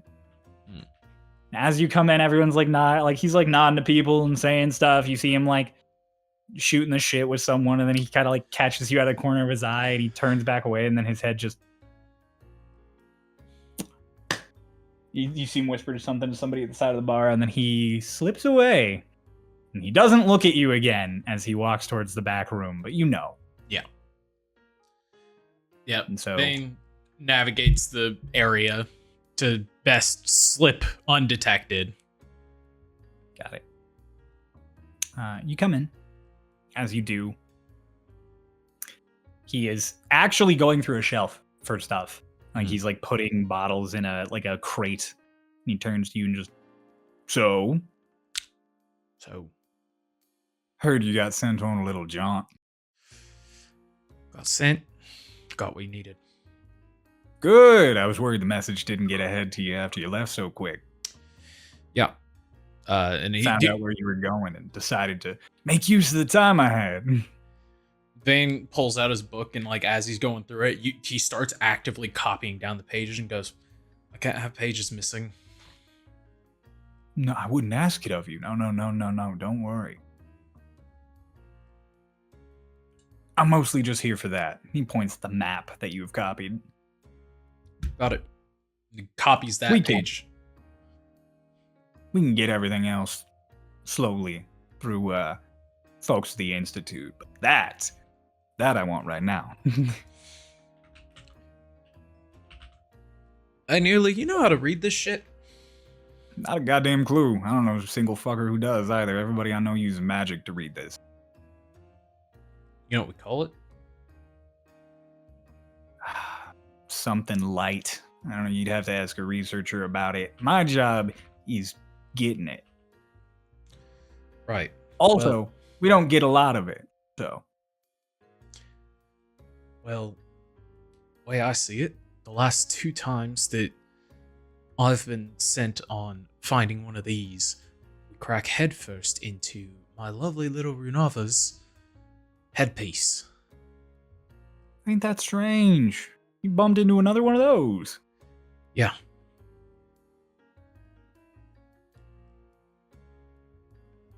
I'll have to ask some higher ups. I need to know if I need to keep a tighter eye on her. Well, you see, here's the thing. I need to know that also. Comes to these, I'm told to get them. I'm not told why or for what purpose. Great. I am just a humble middleman.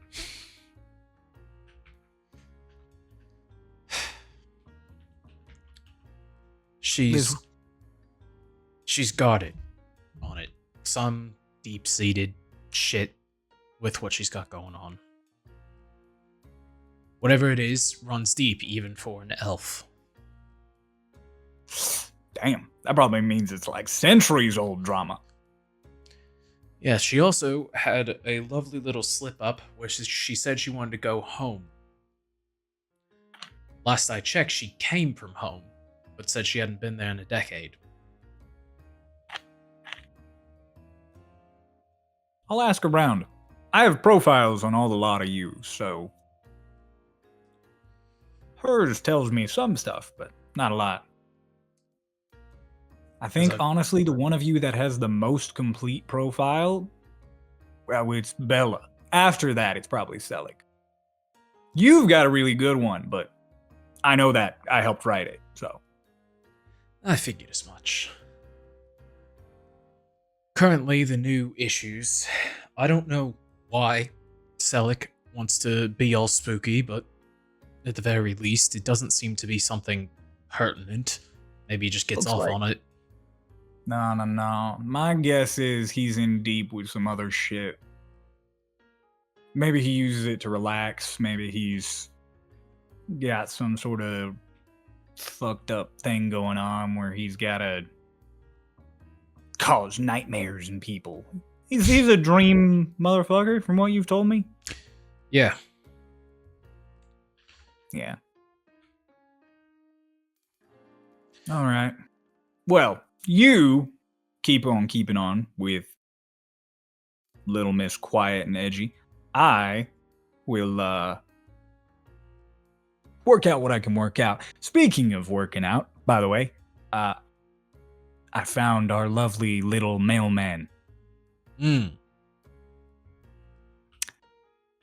Is member of the Research Guild. actually. Looks like they were paid off to drop that little thing down your chimney. They heard it was from someone from up north. They assumed Haven.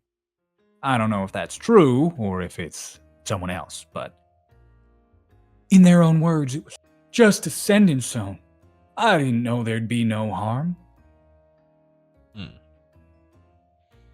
Don't worry. They went missing on a research expedition. Tragic loss, I'm sure. Rough. It's fine. They were just researching plants. We get a lot of those. Yeah. Okay, well, I need to make good with lovely old Runava, because I definitely stepped on some toes. And if we don't know how important she is, I need to make sure that we are on good terms. So, if you heard anything about this Arlashna lady... Oh yeah, Arlashna. Real important. She came with a couple other envoys, so keeping tabs on her. If you want right now, I could tell you where she is. That would be fantastic. I think I'm gonna have her try and create up some of that bread Runava likes so much. Whatever I found last time didn't do the trick, so... Olive branch. Are you not a good baker? Bought it from a bakery. Only place I know, like the Westwood. You can't make somebody feel better with bread you bought. You gotta bake it, you idiot. I don't even know what she's talking about half the time. You were taught so much. We purpose taught you all of this crazy espionage and information, da da da da. No one taught you how to bake. They taught me how to bake, but they didn't teach me how to bake the bread that her mom made that she can't even find. Fucking disappointing. Anyways, I'll get your Arlashna. Okay. Yep.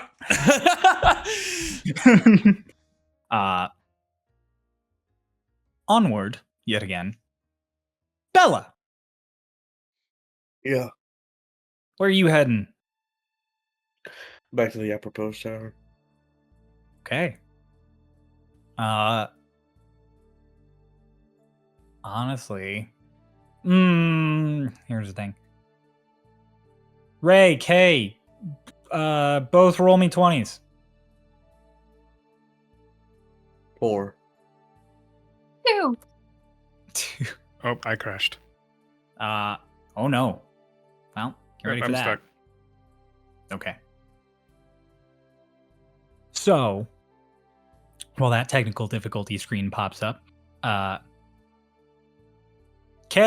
Bella's going down, there is one point where, as you're sort of passing by the all house, you see Lance going one direction, and you briefly spot Runava through the crowd, like in the distance. Whatever you do with that, I don't know, but you do notice Runava. I'll just keep going. Lance, hang on. Lance does not see you. He rolled a 3, and his perception bonus is not that high. So, you head to the apropos tower.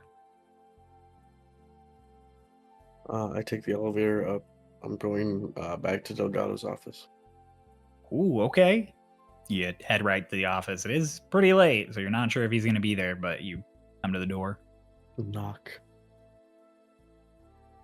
There's like a long silence to the point where you're like, damn, he isn't there. And you turn like you're going to leave because you're just like, fuck, he's not there. And then the door opens just a bit and just, hello? Oh. Bella? Hello? Hey, Captain. Just real quick, wanted to. Sorry, are you off the clock? You caught me on my way out, but I can talk.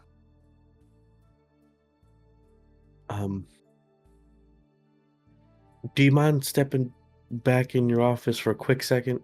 I don't know if this is a conversation to have out in the hallway. He just kind of nods and spreads the door open more. And you step in. What can I do for you, Mr. Enos? Just a quick inquiry or two. I'm not sure if you had been made aware at some point. I don't remember if we mentioned it in our verbal report to you, but there was something. We found a Nathos there while when we were on our way out, and it had been cut in such Cleanly. a way, very cleanly, yes. And I was just wondering if that kind of finding, because we had also spotted something like that when we were returning from our first mission, that we ended up finding one of those relics on. If that has sort of pattern has shown up anywhere else, or specifically if it lines up with any of the bodies recovered from cases where they encountered Nash.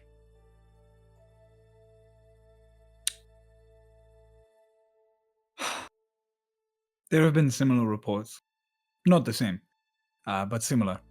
Creature-wise, as far as this side of the wall goes, there's nothing I know that can do that cleanly and that quickly. I'm sure they exist, but we haven't documented them. As far as Nash goes, Nash does in fact know a style of combat that would be sufficient for that sort of clean cut. However, that level of danger and implementation is rare from him, especially against animals. He would mostly only use it against human opponents who he really wanted to quickly dispatch. Basically, if Nash does that to you, he actually viewed you as a threat. You don't think maybe he could do that as a sort of threat? Or like a calling card of some kind? I've never known Nash to be one to make calling cards. He's a direct individual. He doesn't want anyone scared. He either wants them dead or he doesn't think about them.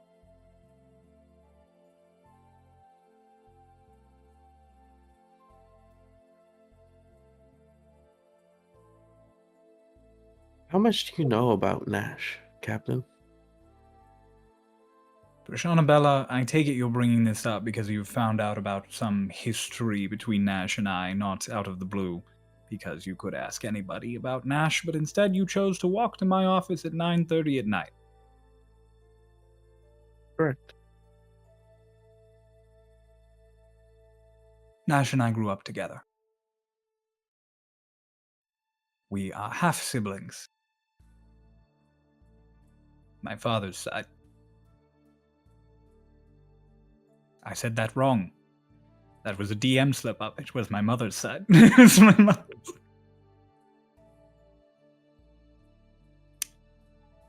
We learned similar styles of combat from our parent before they passed.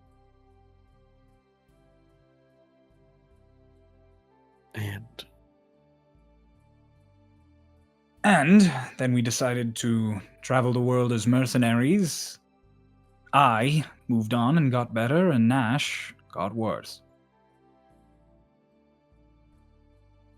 Came to the new world hoping for a fresh start, running away from some mistakes and problems. I got better, Nash got worse.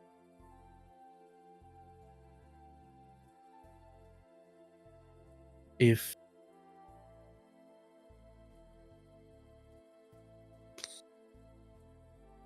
Nash were to, or rather, You say that he got worse, you got better.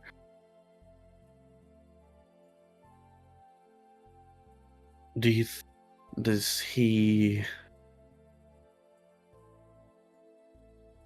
I don't know. I've been thinking about this for days, ever since I heard it, and I don't know really if it means anything or if I should care at all. But I feel like any information I can get right now is better than none. And I just, Captain, please forgive me if this question comes as disrespectful, but is Nash hunting down and killing Stormridden because you're the captain? Is it just to get at you?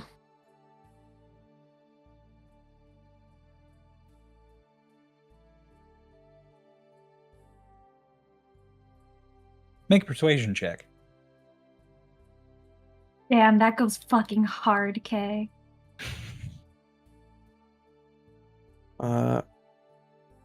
Is this a pass-fail scenario? It is. Does an 18 succeed? No. I'm adding a d10. Does a 26 succeed? Yes. By several. Kind of sighs.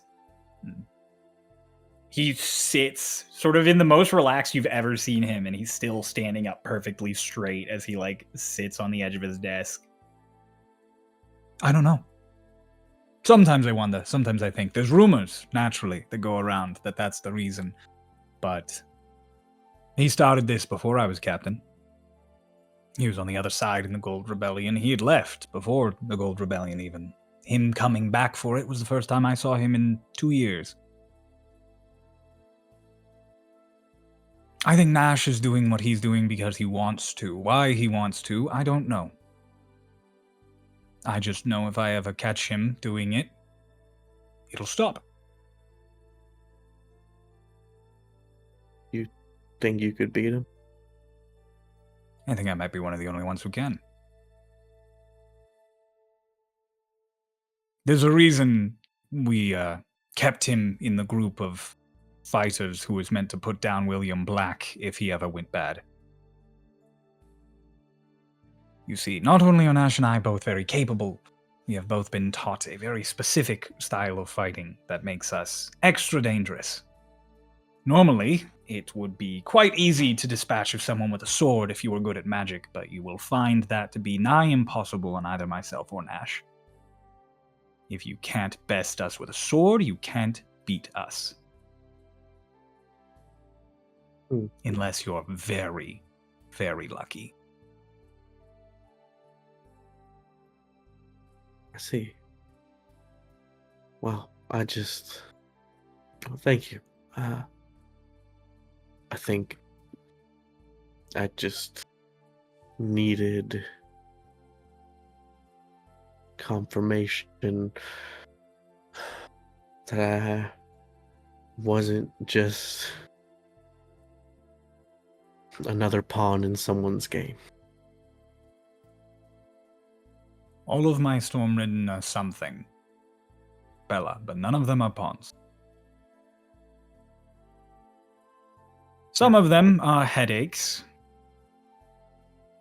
who are very interested in real estate. Some of them are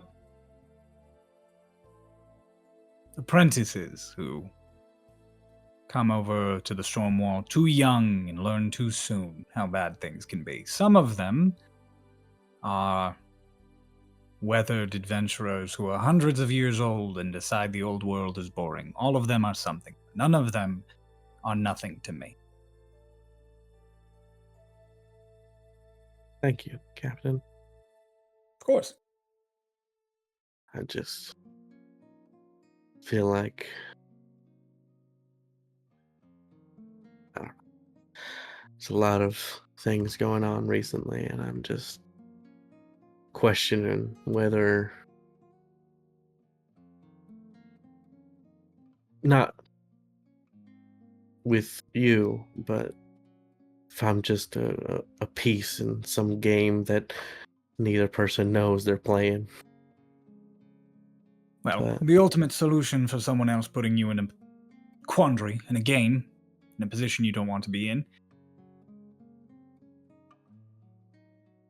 is to say fuck them.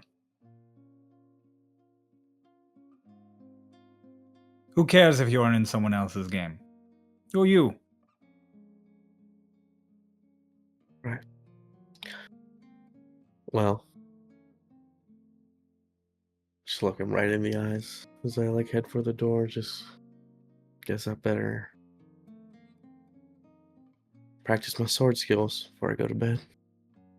Bella, if I could give you one point of advice before you leave, while we're on the topic. Nash is dangerous. And while it's good to be prepared, sometimes watching a landslide coming to get ready for it just means you're standing in the way.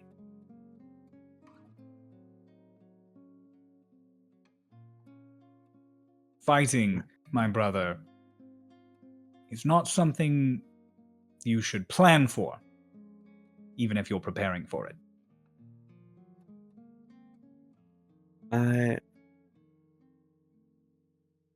Especially because he likes a challenge.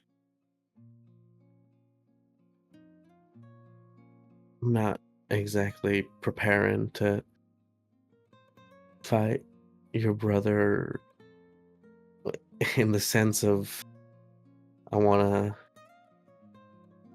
take him down. I want to win. Just preparing myself for in case me and my squad encounter him. I can keep him busy for long enough for everyone else to get away.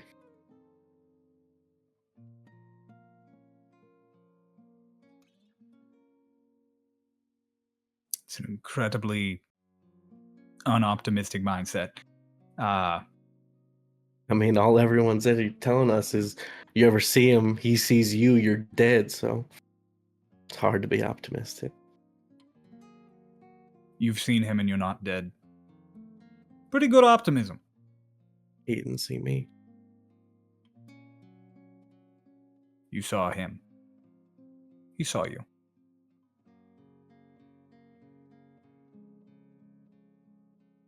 Right. Good night, Prashana Bella. Good night, Captain. You head out. Leave. Ritz! What are you doing at home? Your master plan to take over the world. How does it happen? Yeah. Alright, you can bring a broth if you want. What are we gonna do tonight, Brain? He'd probably. Actually, yeah, he'd have to resummon him. You would. Broth definitely died. Broth. Resummon him. Or bed. Okay. He appears just. Is he an owl still? Yeah. He shakes and he just. Who hit me?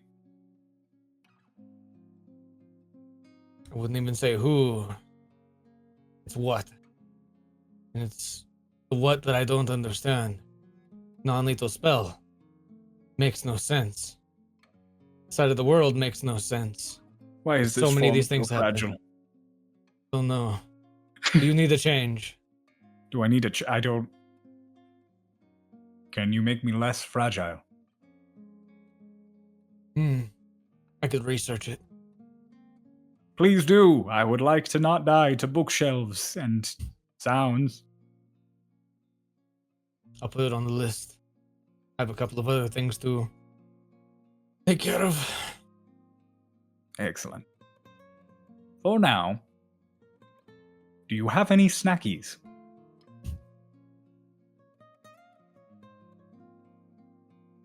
I had the feeling this is what you would want. like a little bit of that like cinnamon thing from her. Most excellent. Please present it. Walks up on your desk. Here comes the sword. Ah. Right in the stone for the warrior to pull out. Oh. I'm not a child. That was quite entertaining, though. You'll get more tomorrow. That was delicious.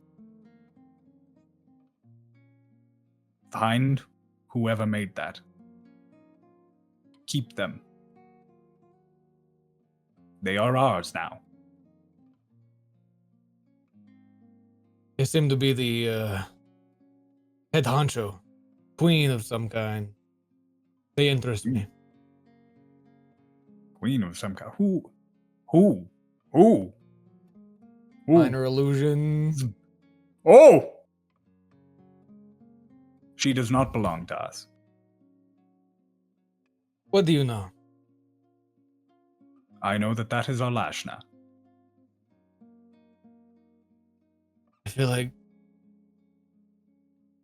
I feel like there's know so that many answers, but I should a not have little- eaten that. I know I should Oh. not have eaten that.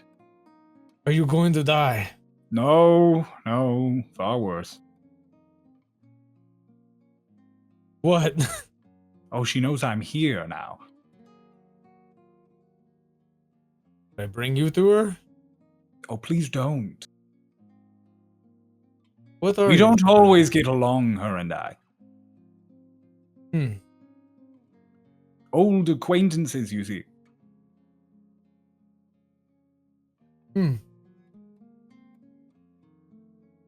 I'll make sure you're not around, I guess, then. Thank Did- you. Please don't pop me for that. Like, Well, no, dispelling me is fine. Please don't let me be popped like a balloon for that. alright. Excellent. I am now going to curl up in the softest part of your blanket and enjoy myself. Walks over onto your bed and just ruffles up and just lays there. You took up so much bed. You don't need it. You just Yep. mummy your way back down onto the bed, except now you're taking up like a third of it because of how Broth has placed himself at the end. Hmm. Selig. You snuck out of the house. Making your way out through a window and down the wall. Completely invisible. Do you go down to the docks, or do you just walk down the cliff? They just walked on the cliff. Perfect. You are just chilling on the edge of the cliff as water is just like rushing up to it. You found a place to sit. You get down and settle. The rook lands next to you with like a little box that he puts it down and just pops it open. It's got bait and stuff, and a few nets and just ta-da. Thank you. Of course. Do you know how to fish? Were you ever taught? I've watched you do it enough. I think I know how to fish. I also think wait, you got me a little rod, didn't you? I did. He pulls out the kitty rod from the like tackle box and just like, and then he Right. sits just like a little dude next to you and just. There's no bait on his line. So like it looks over. I'm just I'll figure it out. He casts his in and he's like, wait, no, he won't. It really big. I don't think you have water where you're from. I assume. No, that would absolutely evaporate. Rivers of lava, though. We've got that. Yeah, Don't touch them. They're not. It's not nice. You don't I fish wasn't them. going to. There but, are no, fish you- in them, though. Don't fish them. They're not good. I don't know what's over here, but we're gonna find out. I was gonna go out tonight and get a few more targets, but That's not gonna calm me down. It's okay. You can scare the piss out of some fish. It won't fill your quota, but it'll be satisfying. I don't want to scare fish. Oh, you're no fun. I'm fun.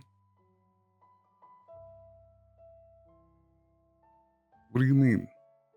I didn't say anything. You said I'm not fun. Do you not think I'm fun? I mean, right now, you don't want to scare anybody, and that's less fun than if you want to scare people. I like scaring people. Would you rather be scaring people than fishing? I don't know yet. I haven't caught anything. If by the end of the night I still haven't caught anything, then yes. He like reaches into his bag of holding and pulls out the rest of the crumb cake. Here. Oh, hell yes. He takes it and just. I should probably clean the inside of this bag at some point. It's not. It's definitely not pretty in here. Cryo. DMs.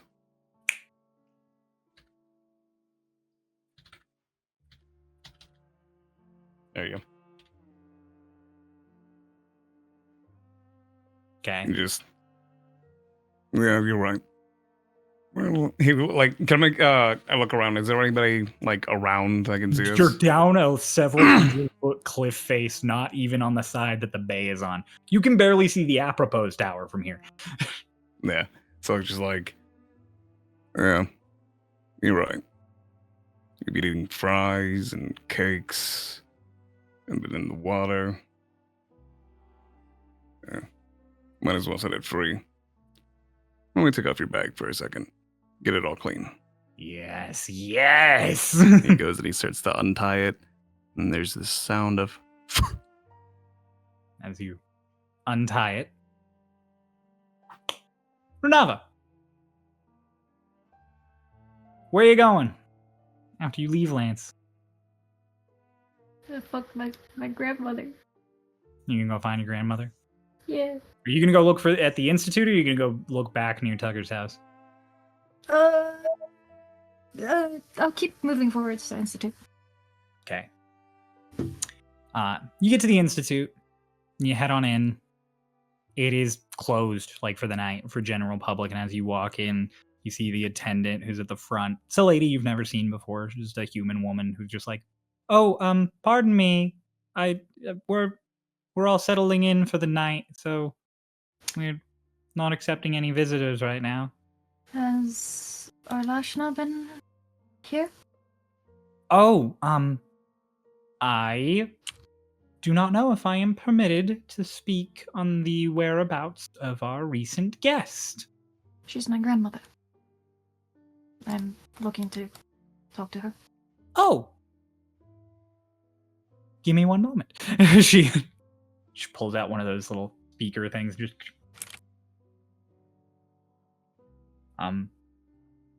paging Lady Arlashna. Arlashna, are you in?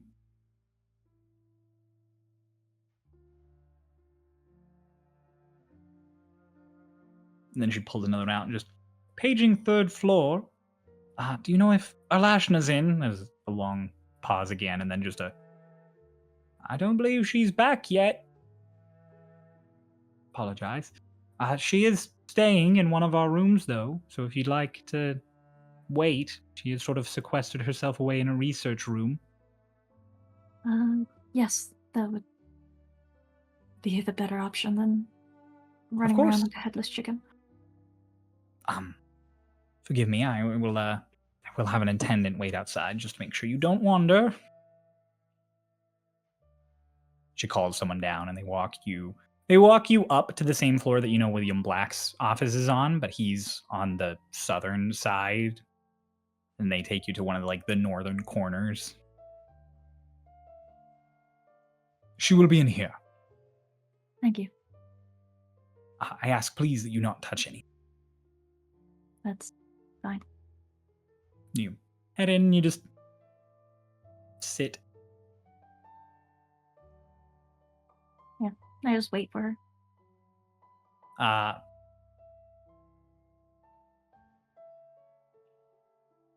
Meanwhile, there's a sound out in the hallway as Etalon, you overheard through one of the little speakers that's set up because they're all on sort of a linked system, voice asking for Arlashna, and you could just quietly hear another voice asking below. And an attendant clarified to you that it is, in fact, a Stormridden who was asking for her. You, assuming who it might be, have headed on over where that attendant is waiting outside the door, and as they see you, they just, oh, hello, Hello. Etalon. Hi. It's good to see you. What, he kind of like looks around nervously. What can I do for you? Hi. Can I speak to who's in there? She's waiting for her grandmother. He opens the door slightly. Ma'am, there's the Behind, just like waving above the attendant. I have someone hoping to speak to you. Hello. Hello. Okay. Hi. He opens the door a little to let you in. Just there you are. Oh, thank you. Goes and just sits in front of wherever Runava is. Kind of looks at the attendant. Okay, he just closes the door really you. calmly. This room is not set up like a full lecture hall. There are a few tables. You get the idea that it's probably just a place where people like sit and go over notes. Kind of like a study room. Mm-hmm. Solani's just sitting on the ground, kind of in front of wherever you are. There are Oh, there are you. tables and chairs, so you could sit on a chair if you'd like, but She will sit on a chair. And like I said, tables. My brain, I assumed tables and chairs was associated, but I see now the gap in my description. Yeah, I was like, I didn't know what kind of room we're talking. It's like, oh yeah, she's staying in here. It's like lecture hall. I'm like, oh, I was thinking maybe it was like a No, little guest room. you have places to sit. Okay, let's just sit on one of the chairs. How are you? I'm fine. Are you adjusting well? Oh, it's all right. I mean, I've done a lot of reading. I was hoping to get the rest of you here. I've gotten a lot of notes, you see. She pulls a little black journal, and she's like flipping through it. And there are words and tons of writing. You leave a curious robot inside one of the biggest libraries ever. It's not like she's not going to do some reading, but wait for the rest of you, though. She kind of looks you up and down. What? You seem upset. Right. She wants to talk about it. She like puts her hands on her face. Slow blink. You could say no. I'll never prod. If there's anybody who knows the weight that the word no means. And do you know the weight of I don't know? Yes. Lovely. I'm naturally curious, you see.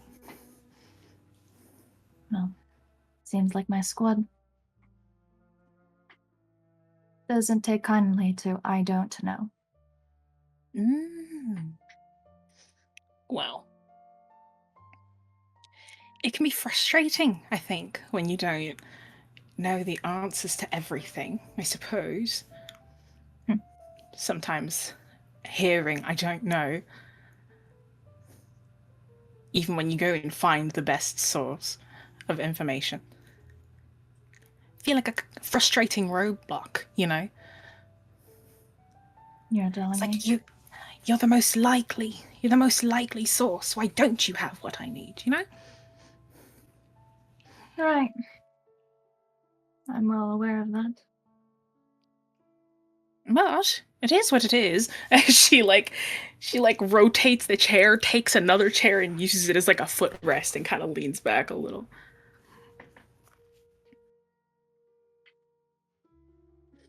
You know what I think your squad needs? A lot of things, but go on. A lot of things, yes. But I think you all just need to have a very sincere chat with each other. You know? Every single one of you, I can see it in your eyes. And she like gets kind of close to you and like wags her finger like this kind of in front of your face. Every single one of you, secrets behind all those eyelashes you have. And each one of you, I think, it feels like every single one of you is like, oh, I've got the weight on I've got the weight of the world on my shoulders. There's these secrets that nobody else can know about, and I'm skulking in the shadows because nobody understands. And it's, you know, you don't trust anybody. You're not making yourself seem more trustworthy. So what you're doing? You're putting up the bricks yourself. Gods. Kind of like kicking her foot on the side of the chair. I think you'd all find that you have a lot in common if you spoke. Perhaps, but that is certainly a very simplistic way of looking at it. Yeah. I mean, So why are you making it hard? if all of the world were to have a sincere conversation, well, optimistically, things would be just dandy, wouldn't it? Yes. However, But you're not the whole world, are you? You're 5 fucking people. She like leans into you again. perhaps not.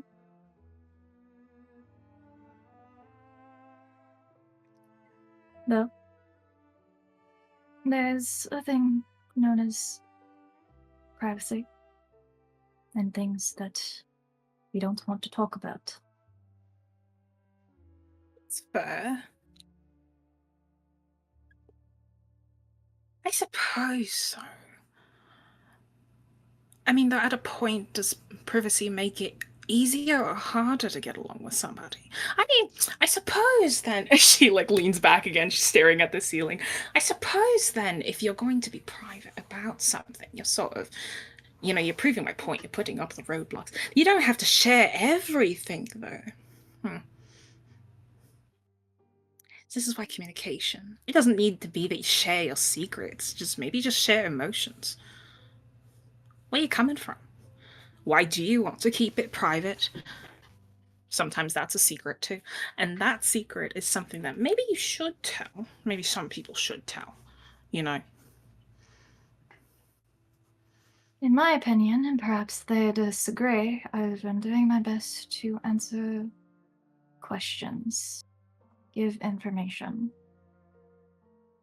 Keeping Best is all you can give. doesn't seem like it's enough.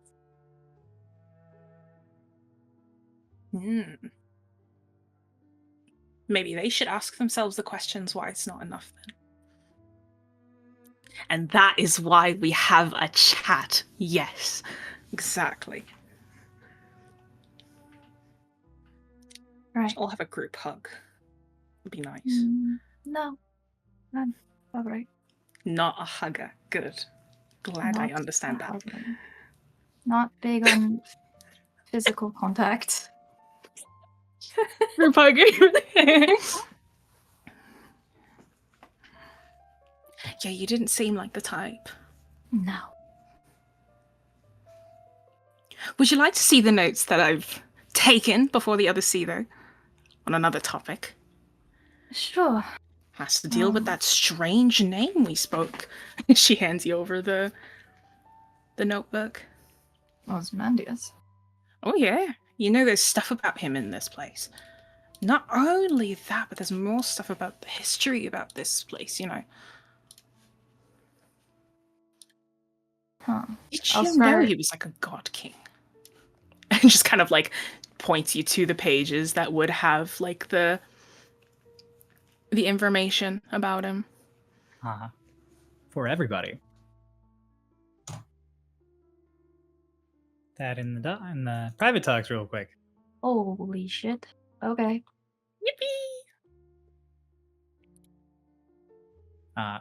To shrink it down real quick into something a bit more digestible. These are notes taken on several cultures that have been studied on this side of the wall.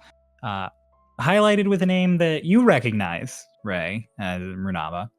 Whisper Unto Moonlight was the one who wrote the initial report, the Tabaxi you met in Kilby. On this side of the wall, there is the Yavalis, who are the most recent culture. There's evidence that they used to have a kingdom that was all joined together and that they have slowly splintered off, not in a big chaotic mess or like a war. There was no conflict that caused it. They just kind of splintered with time, becoming the little villages they are now. Before that, a few thousand years ago, there were elves, humans, and maybe orcs that lived on the coasts. But whatever was the capital of their city was destroyed when a burn went active. And the rest of them slowly vanished. All of the details aren't known. And then the bulk of the report, as you guys can read in your own time, is on a civilization that is old, potentially older than any other on Starloss. The findings aren't super conclusive or in-depth. They've gathered little information, but it used to span both continents based on what they have gathered from various information. They want to verify it by going further north. And the entire thing used to be ruled by a line of god kings. They were a very dogmatic people whose religion and politics were one, and they viewed their ruler as the ultimate form of life, basically.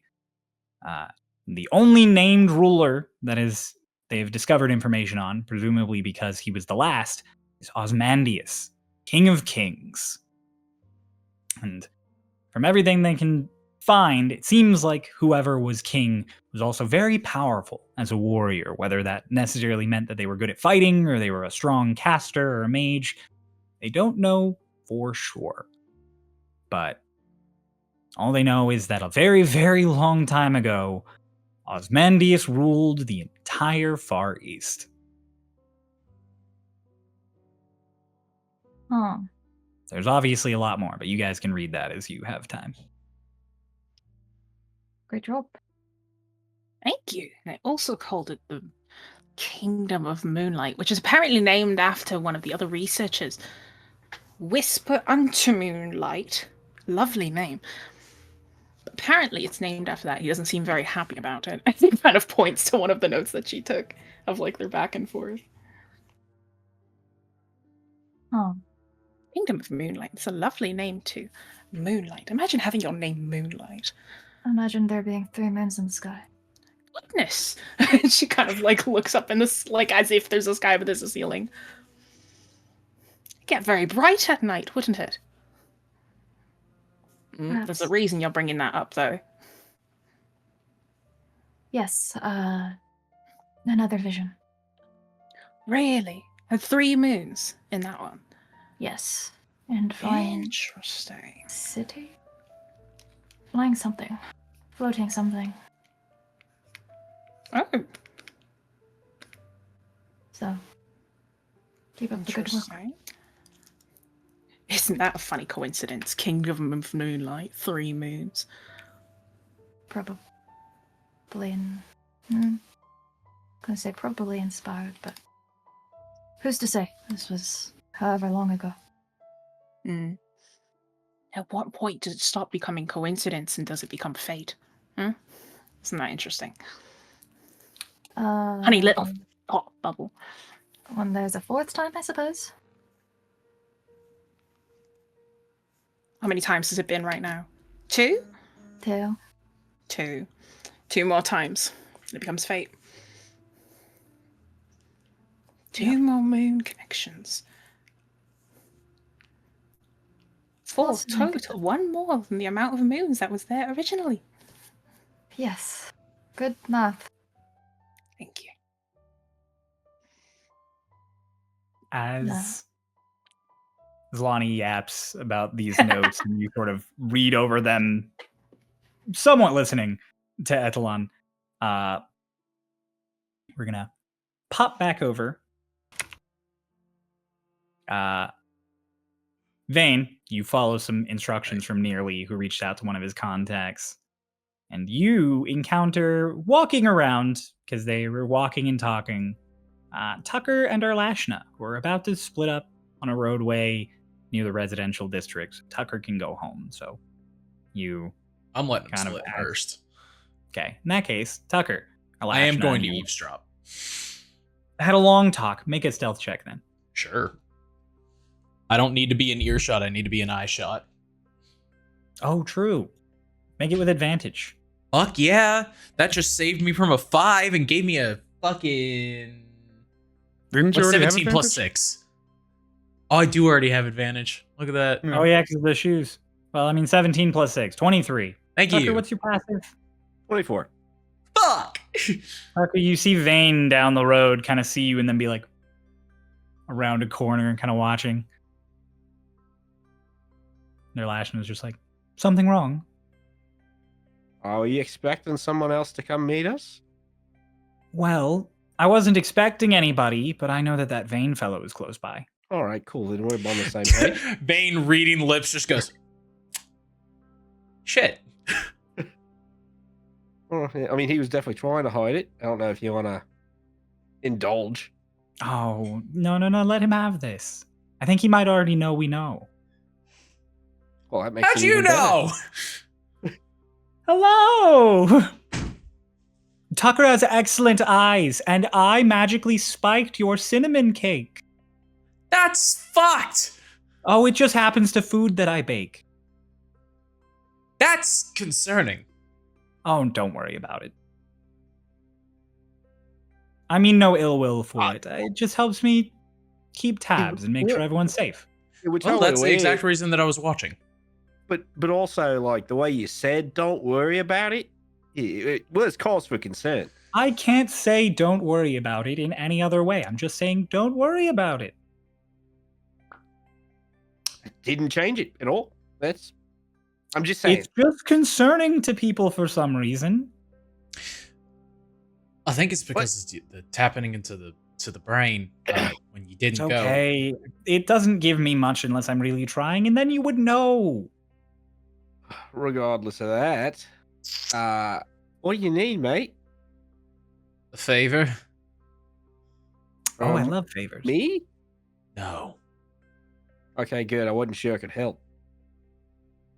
You could help. You're wonderful. Like you said, I wasn't sure if I could. I'm sure. I wasn't sure that I would. That's fair. That's a fair distinction to make. Tucker, I'm going to go on a walk then with Vane and discuss the favor. Well, mind you your all good feet. getting You've been home? walking a lot today. I like walking. I don't walk lots. Just letting you know, if you don't walk lots and then you walk a lot, your feet hurt. I want to hear you complaining later. My feet will not hurt. I have magic for that. And if Good she luck, did mate. not do. See? Trading favors already. Yeah, well, good luck with that. Tucker, it's lovely. As you like turn away, she like stops you and is like, big hug. Oh, yeah, and don't owe her favors.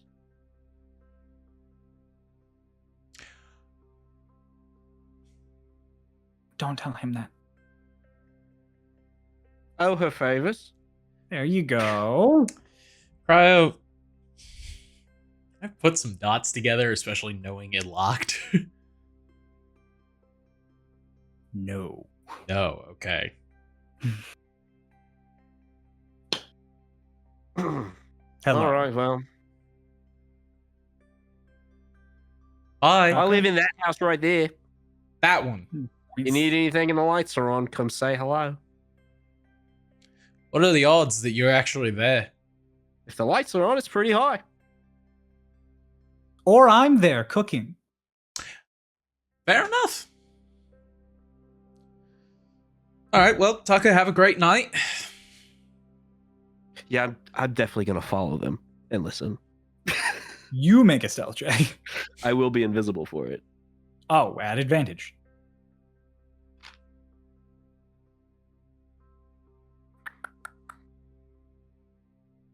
I'll be a 22. That definitely beats Vane's passive perception. Mm-hmm. So, Vane, you and Arlashna start walking along and just, all right, what can I do for you, young man? You knew Runava before she came over the wall. Clearly. I did. I might know her better than most. I fucked up, Oh. and I made her Oh, upset. so now you're looking for Gran to save you. Kind of. Ooh. Go on. Drama. She...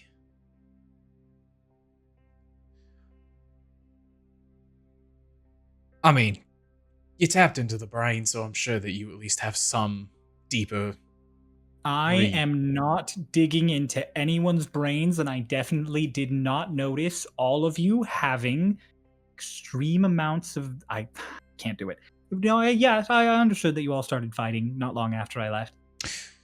Yeah. I'm not sure exactly about what. That's true. I didn't dig in.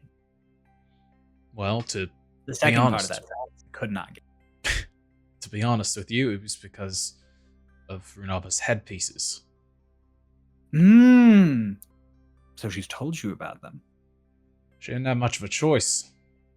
The only reason that we can even get into them, or she can get them back, is because of us. And whatever her friend Euros does. Oh, Euros! You've bumped into Euros. No. He's the one leaving Oh. those pieces around. Oh. You know, actually, to skip some of the explanation, do you mind? I do, kinda, actually.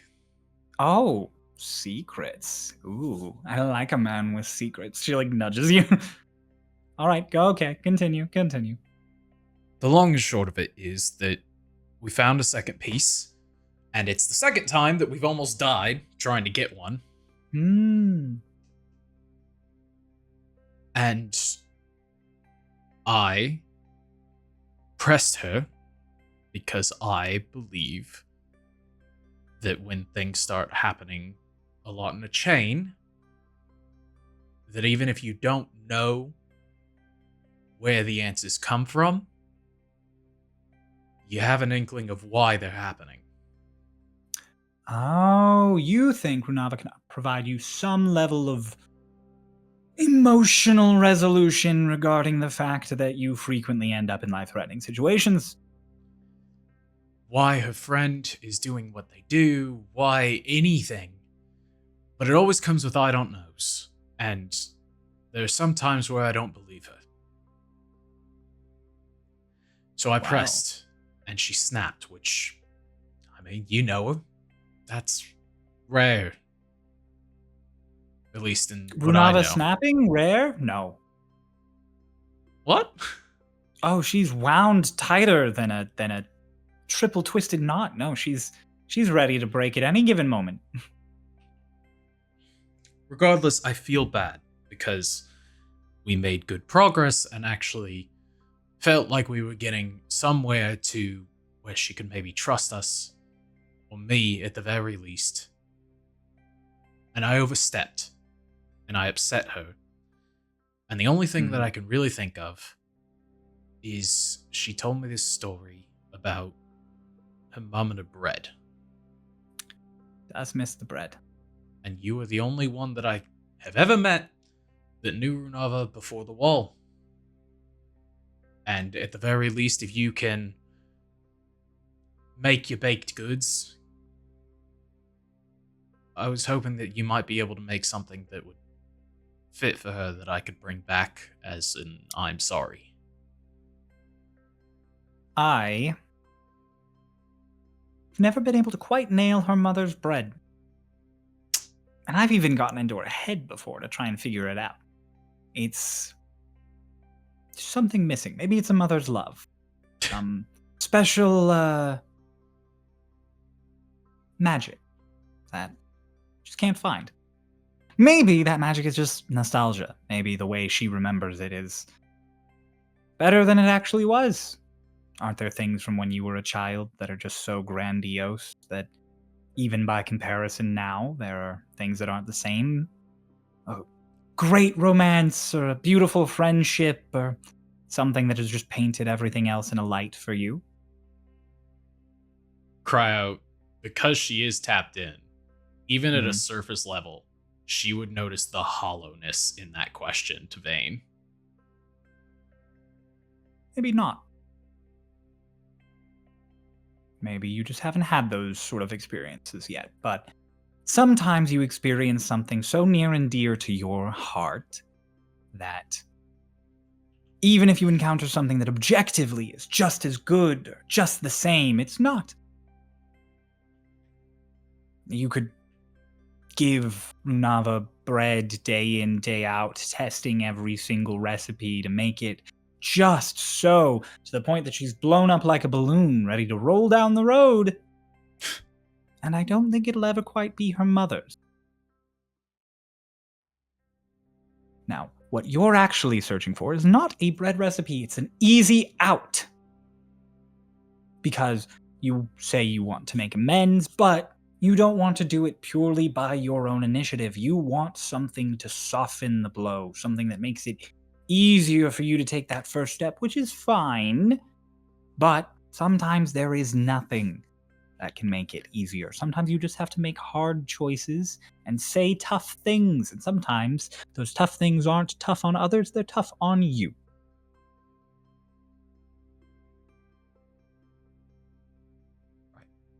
It's okay though. I know something that can help other than bread.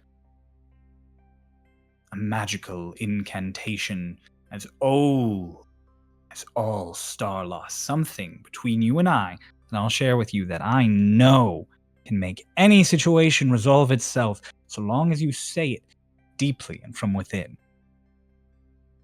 3 words. I love you. Oh, those are nice. I appreciate those. No.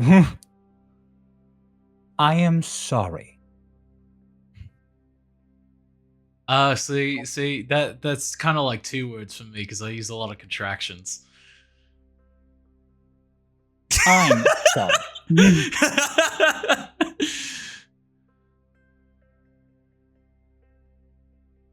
I know that sometimes Runava says, I don't know, and she's probably lying to you, but I'm sure there's times that she asks you questions and you lie to her. It's I would say human nature, but life nature, mortal nature. Sometimes you want to keep things to yourself, and that's okay. Sometimes, though, she says, I don't know, because she doesn't know, which I'm sure is just as frustrating to her as it is to you. Yeah. Now look, I'm only in town for a short period of time, and I have certain people I want to keep close eyes on to make sure they're doing all right. Runava is one of them. So, after you apologize to her, have a nice conversation that comes to whatever resolution it does, it might not be good, then I'll make you some bread. Okay. Do you have any idea where she is? Right now? Give me a moment. Oh, she's waiting for me! Aww! She's at the Institute. Oh. We can go, you can fetch her, you can talk, I can get settled in for the night. Maybe we'll even bump into my other fellows on their way there. No, they're probably going to stay in a house or something. They're boring. Right. I'm kidding. They're not boring. They actually might be 2 of the most interesting people I've ever met. Who are they? Oh. Glorious ship captain and a bold, powerful caster. Good friends. Neat. I don't want to take away the mystique of it all. It's okay. By the way, give me 1 moment. Yep. Tucker, dear. Are we done now? You wily bitch! Well, I mean, if you can do it, I can do it, mate. Just had to show you I was better. Yep. Tucker, that's very rude, as hilarious as it is. It's not rude. I'm just letting them know where the pecking order is. He needs some tips. Can show him. She flicks you on the forehead. Just ding. Bad. Don't scold me like a pet. Bink. Quit. Bad. Stop. I don't like this game. Go home, go to bed. You need rest. You know that's not true. I'm your grandmother. I know it's very true. Go sleep. Fine. Nah. Skulk off. Nah. Scold a child. They scold a hands and pockets. Arlashna pulls out a spray bottle. Pulls out one of those dog clickers every time he does something bad. I'm wearing a shot collar. Cubone is in the other room pissing himself. No, he's right here and he's pissing himself. I know this is telling me he did something good. Yeah, that's Oh. her rewards. You guys head to the institute. Arlashna comes in and just waves to the attendant. And you just follow her up the stairs. And she comes to the door and she's the person waiting outside. And she's like, "Hello, you can leave now." And the guy's like, "Oh, certainly, madam. Thank you." Oh, everyone's so official here. Oh, it's kind of nice. Vane like looks at her just like I love how casual people treat me. I'm their grandmother. It's so pleased that I'm welcome into everyone's home in the Westwood and we're all friends and family. But sometimes it's nice for people to look at you and say, "Yes, madam," and give you a salute. I just think you're cool. I know I'm cool. Thank you. She opens the door and just, "Hello." Ready. Oh, Runava, good to see you again. And the robot girl, I've heard of you. Hello. Hello. I caught a stray on the way in. Hi. Hi, Lonnie, like, waves. Lonnie. Hello. I have notes. And waves a book at you. Notes on what? That You strange two name we heard. catch up on your notes. I'm going to speak to Runava real quick. Okay. Yeah, of course. Fane, come here. Like pats you on the shoulder. Yep. Comes and sits with you, Runava, and just, "Hello." Hello. Apologies first off. Can you? My stomach is really hurting. Oh. Do you think it'll be all right if I help things settle? Probably not, but We'll cross that bridge when we come to it. And she pats you on the shoulder, and you just feel this like through you as you relax. thank you. Of course. Happy to help. Yes. Glad to see you again. I know. It's me. A lot's happened. I don't know exactly what all you know, but Do you mind if I, go right for it. while everything's calmed down, now's the perfect time. And just, you just get the sensation of Arlashna digging into your mind and just basically collecting all of the information in the last few months, and then just, oh, Euros is certainly playing hard to get.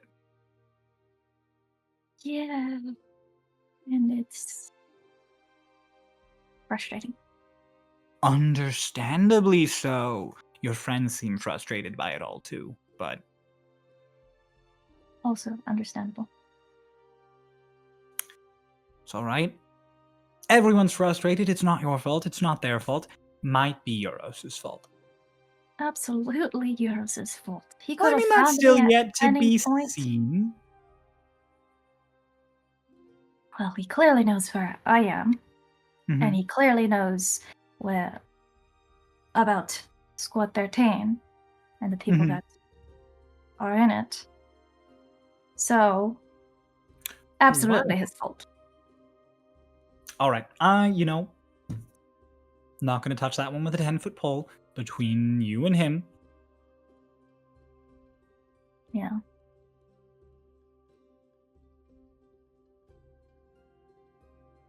Dear, I think you have some great friends.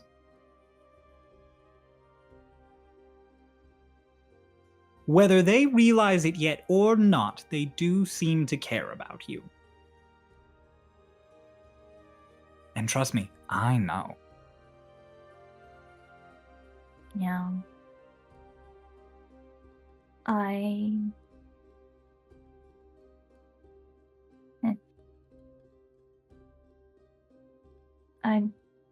Well, first of all, I don't enjoy all of the prying that they seem to do. Second of all, I just don't want them to... What's the word? Not be scared. But So you do want them to be scared. I don't know if they would ever... I mean, no, I do know that they have the probability of being scared. I don't want to get close to people and then all of that happens again. I don't imagine my psyche would be able to handle it. Thus, That's a very logical observation to make. I have very unfortunate news for you. having a sincere talk would be the best way. Oh, I mean, yes, obviously. That's any schmuck could tell you that. I meant your emotions don't give a shit about your logic. You can logically say, oh, getting close to someone will eventually hurt me one day, and you're probably correct. It's never ended really well for me in my long, long history. But just because it ended poorly, would you wish you had never known Euros and Arunde? I would fight the world for them. Even after what happened. And if you were to find them again, and something like that were to happen again, would you give up then? Not on them. Granted, I'd probably give Euros a fucking wallop over the head, but...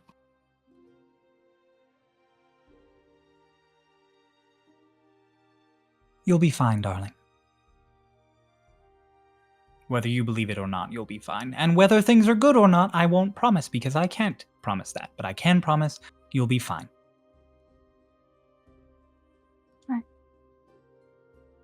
Do you think I should tell them? They've been asking why I've been searching for them. But I think you can tell them some things. And I think you can tell them how you feel. Because I think that's important. But, as far as certain things go, maybe give it some time. they've started questioning more. And eventually, if you are around them a lot and you go close enough, they'll find out. You have plenty of secrets you can keep, and you have some that you certainly can't. Yeah. But sometimes that's a good thing. I have had secrets that I've held for long, long, long periods of time. I have discovered that they kind of just eat away at you. Sometimes you make choices that aren't logical because of them. You do it to stay safe. And it hurts. In the long run. Or in the short term. Sometimes you keep people away so that they're better off, and as you flick them on the forehead and tell them to leave, you regret things that you didn't say. I don't imagine they'll take kindly to it. Ow. Probably not. Definitely not. Don't worry about it, though. They'll adjust. They'd have to. Exactly. Having to adjust is the best incentive to do it. I suppose so. Besides, I think a lot of them are open-minded.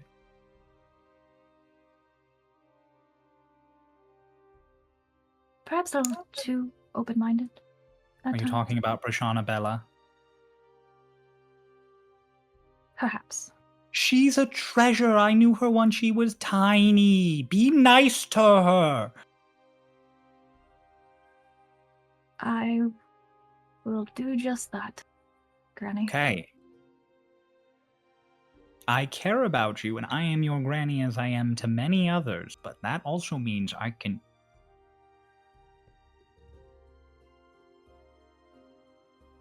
She's just like wagging her finger at you. Of course. Okay. Why is he here? Hmm? Kind of looks at Zane. He was worried about you. I guess that makes sense. Well, Okay. in his mind, he was worried about the disruption that your argument would cause. But deep down, he was worried about you. Yeah, I mean, you saw. I owe him an apology. I owe all of them an I apology. didn't see. I wasn't watching. I'm not that nosy. Don't look at me like that. You know I can't lie. I didn't watch. Right. I listened.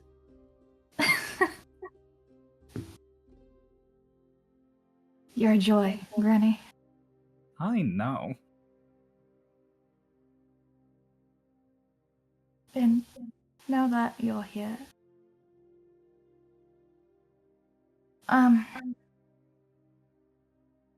I've looked for Juros, I've looked for Father, and I've looked for Sienna. Nothing so far. Have you looked for Runde? I haven't yet. I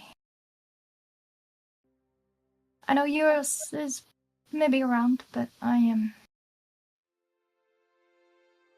think having I pull out the scrying glass.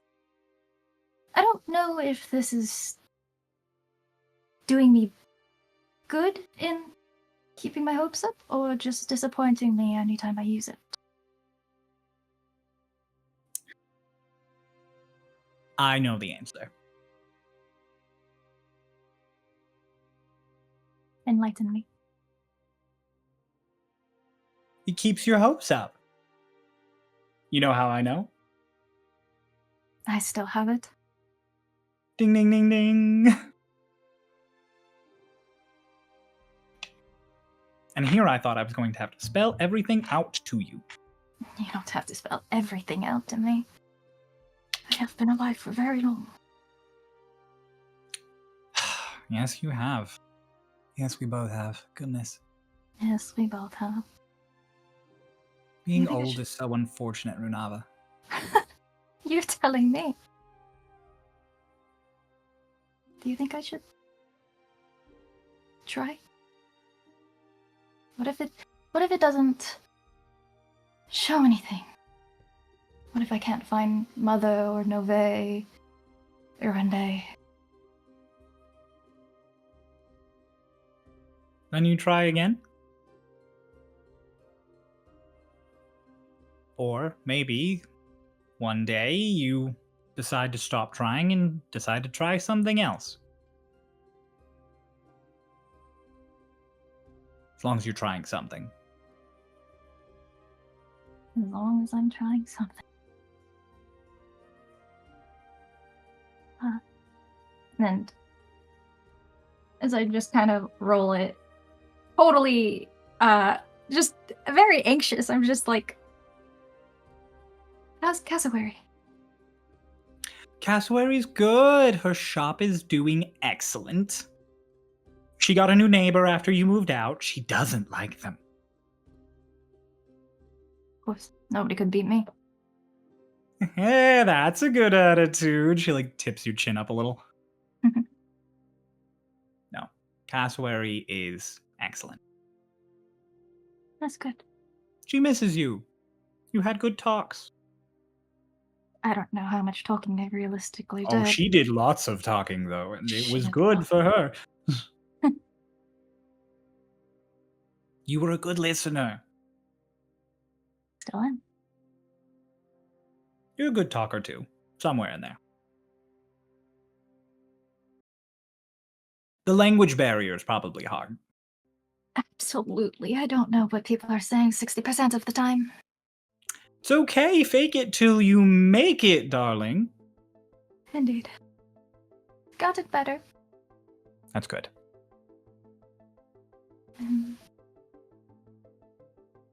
Hopefully this gets better. I'll use the scry on Irande. Oh, you're the scry? Let's go! Arcana check. Can I get advantage because my grandmother's here?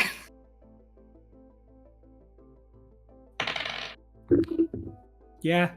I need it. 29. Like, I didn't think you'd need it, but I'll check. All right, you cast scry. I have to roll now. Okay. I have described this scene once before, but I'll describe it again. The scry glass works. It connects, doesn't send you someplace random. Instead, you see what looks like a garden. A courtyard, maybe. Some big open space. There's a couple tiers, maybe like there are stairs heading up someplace. They're filled with people, and you're shocked for a moment because you expected to maybe find Irande in some forgotten place or at this hour of the night camping, maybe in an inn for all you know. Instead, she's out in a crowd. There's something really unsettling about it. I mean, I won't keep you all on the edge of your seats. You've had this dramatic reveal before. Runava, you process that everyone is stuck still. No one's moving as the scryglass focuses on one figure who you can kind of make out some of the details just at the edge of her hood that is up. She has one hand on it and another clutching something to her chest. And you realize that she too isn't moving. No, it's Irande. The way she carries herself, and by just a few sparse details you can barely make out. Sparse details you can barely make out. And you recognize that everyone here is stone.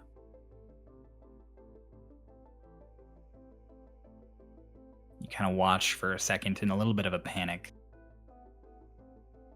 You're not sure how to feel.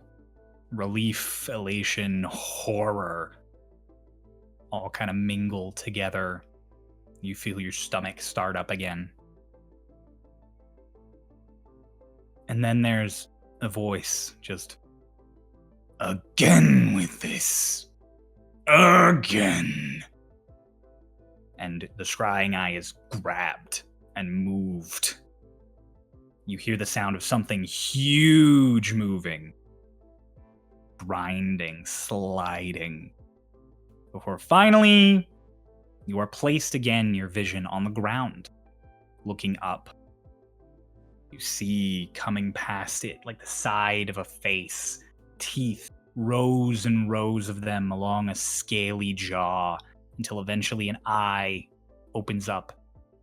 And then a second eye right behind it, just smaller, just the two of them on the side of this massive skull kind of lean in and just watching. You're coming for someone, aren't you? The one in the hood.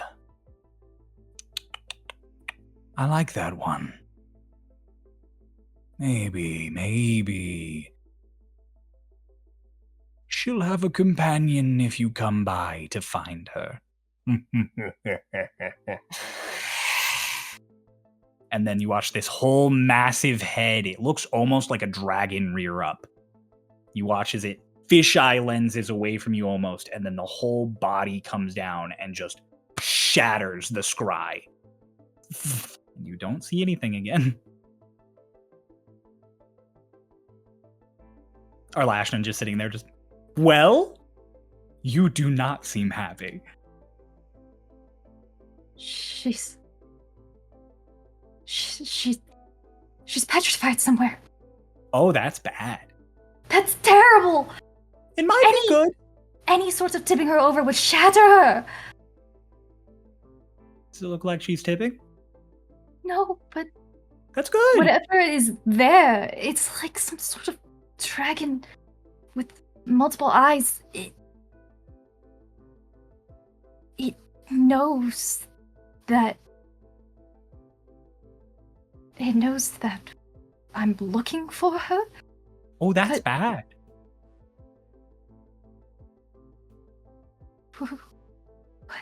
What do we do? What do we do? Look at me. Look at me. Eye contact. Do you know where she is? Yay or nay? Just yes or no's. No, but it looked like a. No. Just yeses or no's. Just yeses or no's. No, Do you have a way to find where she is? no. If you were to find where she is right now and go there right now, do you have a way to remove petrification from her? Other than me. Let's not consider me in this scenario. Perhaps the lore master has something. That's a potential answer. Okay. Point A to point B right now, you know something amazing. You know she's here on this side of the wall. It worked. Her situation is tumultuous. Quite precarious, I would say. But you know she's there. And that's good. Means you can check in. As long as she isn't tipped over, then you're fine. It also means you can start narrowing down your search. Right. I don't think you're going to find a run day tomorrow. I don't know if you'll find her within the week or within the month. I can't speak to the future. I don't see it. But you know she's here. And knowing she's here is good. Right. So as much as you want to panic and are panicking, I can tell. Take the moment and appreciate that she's here. And if she's petrified, you know what else it means? She's not dead! And she won't die. It's not like she'll die of old age before you find her. She's a rock!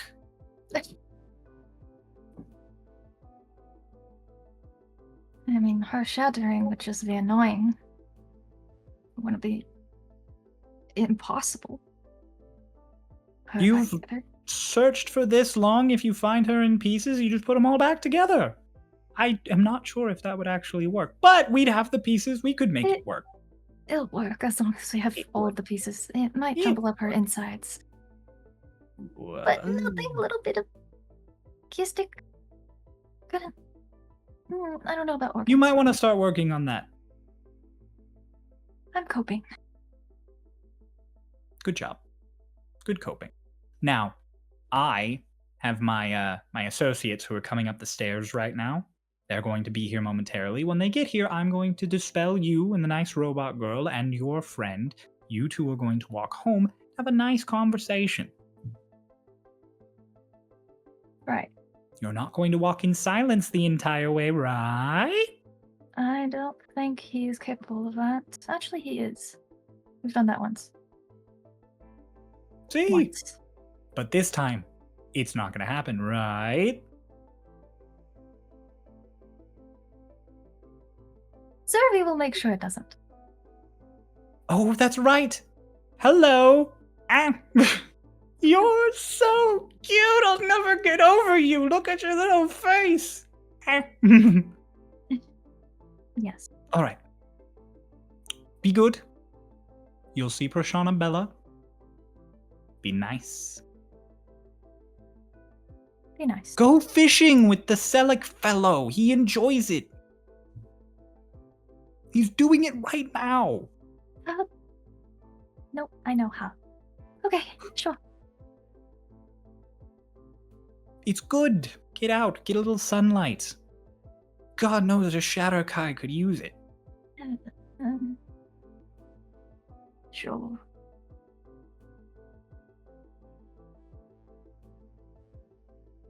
I just give her a quick side hug. She just pats you. And walk towards Vane and Epilon. Hello. Waving. Hello. Hello. How was it? Fine. Good. Updating her. Good. Kind of looks between Vane and Runava. I was like, part of me is like, should we rewind so that Elon and Vane can talk? Probably. Yeah, because I mean, back and forth? yeah, I was about to say we might need to jump back a little bit.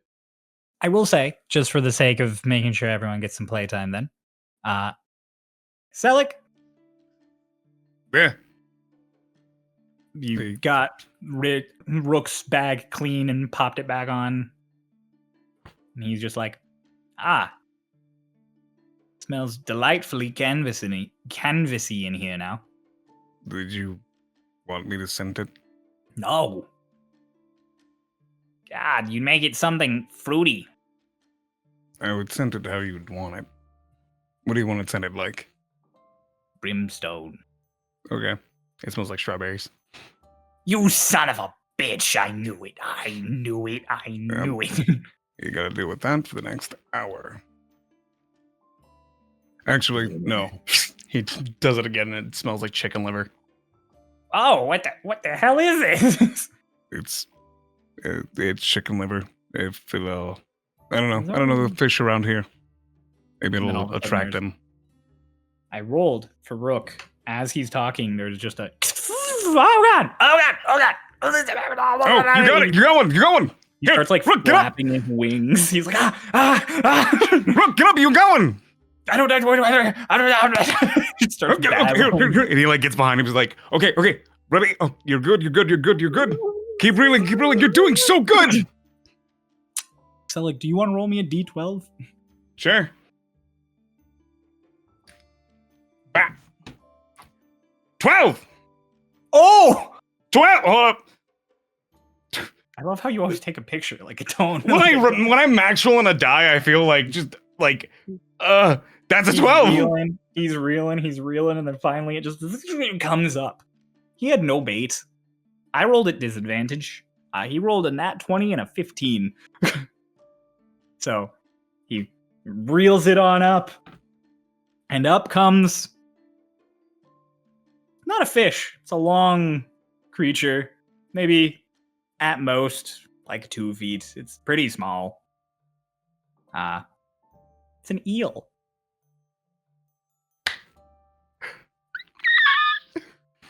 It's a dwarf eel. Yes! No way! Above the table, Crow asked specifically to catch one of these at some point. Yeah, I made all it the time. 12 on a D12 table, thinking maybe I'd pad some time. I am an idiot. A goddamn moron. No idea. No. What was it that Ian always so said in the first funny. campaign? Don't put anything up to the dice that you don't want to happen. I was fine with it happening. I just thought it would take longer. Never assume that. He wasn't ready for this either. So he's just like, oh, Rook. It's wrong. Bad. No, it's not. No. Dude, keep it. Hold I'm on. here for fish. This isn't a fish. This is This is a a weird fish. little snake thing. This is a fish. It's a good fish. You caught a good fish. Look at it. It's Oh, silly. Why is he shaped like that? I don't think that he's judging you.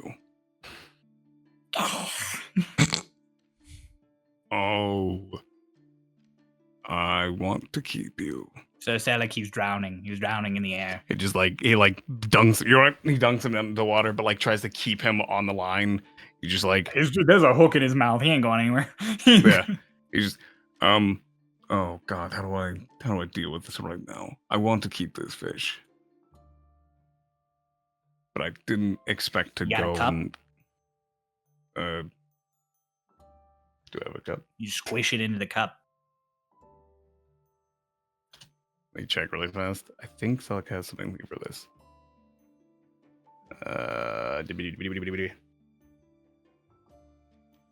Where are your Here's a jars, crate. Mr. Jar? What?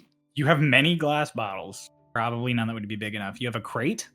I have a crate. Your jar, You Mr. do. You'd Jar. probably have to use some magic to make sure the water doesn't leak out, but Yeah. I am mending. No, I don't. Fuck, I I need an hour. melding welds. I'm like, I don't think you do. Well, I could take an hour and get mending, and then mend stuff. You're just like gonna mend- hold this fish under the water for an hour while you switch to mending. Do you mind if I make a recommendation? No. I think Crow I does want fine. to see if he comes up with something before I make it, but I'm offering. Oh wait, does the fishing tackle sinkers, lures, narrow netting, bobbers? What's your suggestion? My suggestion is Presto lets you make a small item. You can't make something big enough to hold the eel, but you can make something big enough that you can put it at the bottom of the crate so water doesn't leak out. It disappears though, unfortunately. It disappears at the end of my on the sort of next turn. Oh, is it the start of next turn? I thought you can hold it for Minor creation, you create a non-magical Oh, no. trinket or an end of your illusion next on- turn. That's true. Damn. Well, Okay, I have an idea. okay. Don't worry. There is Thought an I was big idea man. about to happen. Oh God. Oh crap! That's the wrong one. No, that's the wrong one. Wait. Bro is cooking. I gave him a fish and he is. I know. I need to know how I go and bring this. Wait. Above wait, the table, I'm so Crow dumb. has been inspired by a very specific bee and puppy cat character. Just thought I'd Oh put my that God. I want him to have fish, because he likes fishing. Select just like, Rook, Yeah. fly back to the house. Go get a bowl. Okay. Go get the biggest bowl. He just like I'm going. biggest bowl you can find. Takes So off. he just holds the rod, the smaller rod, and just. You are exactly what I needed today. Hello. Do you speak? How long does it take Rook to go up the just for a reason? It's gonna take him like 15 minutes. Perfect. I take 10 minutes staring at it, and then there's carry the bowl back. there's like a little over his head. There's a little smoke just like goes out of his mouth. Speak with animals. Woo! As I spend Immediately, you just hear I'm dead. I'm dead. I'm dead. I'm not dead. dead. You're not dead. I'm dead. No, you're not. I'm gonna die. Don't worry. You're not gonna die. Eat me.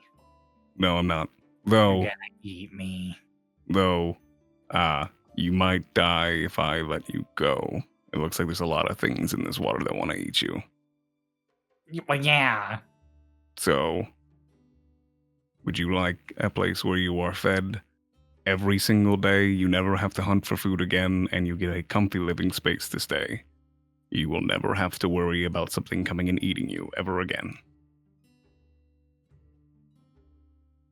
You're one of those sirens, aren't you? Nope. You're gonna eat me. I'm gonna die. No, I don't eat things that are cute. I'm a nightmare of the deep. Oh, we are going to be best friends. This thing is like 14 inches long. It's like We tiny are little going to fucking be thing. such good friends. And he's just like, I need to think of a name for you. I assume you don't have a name. Meanwhile, Thank you, Cryo. yeah, Ritz, Yeah. you're laying there in bed, and all of a sudden on your window there's you look up, and it's Rook at the window just...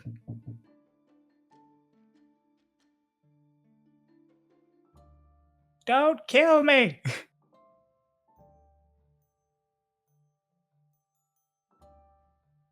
Covers. Just covers Cover broth. broth.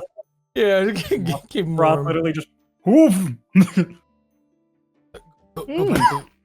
Go back to bed. Hi. The wind blew Selleck's window closed while we were gone. Okay. I need to get a bowl out of the kitchen, and I couldn't get in. What are y'all doing? Fishing.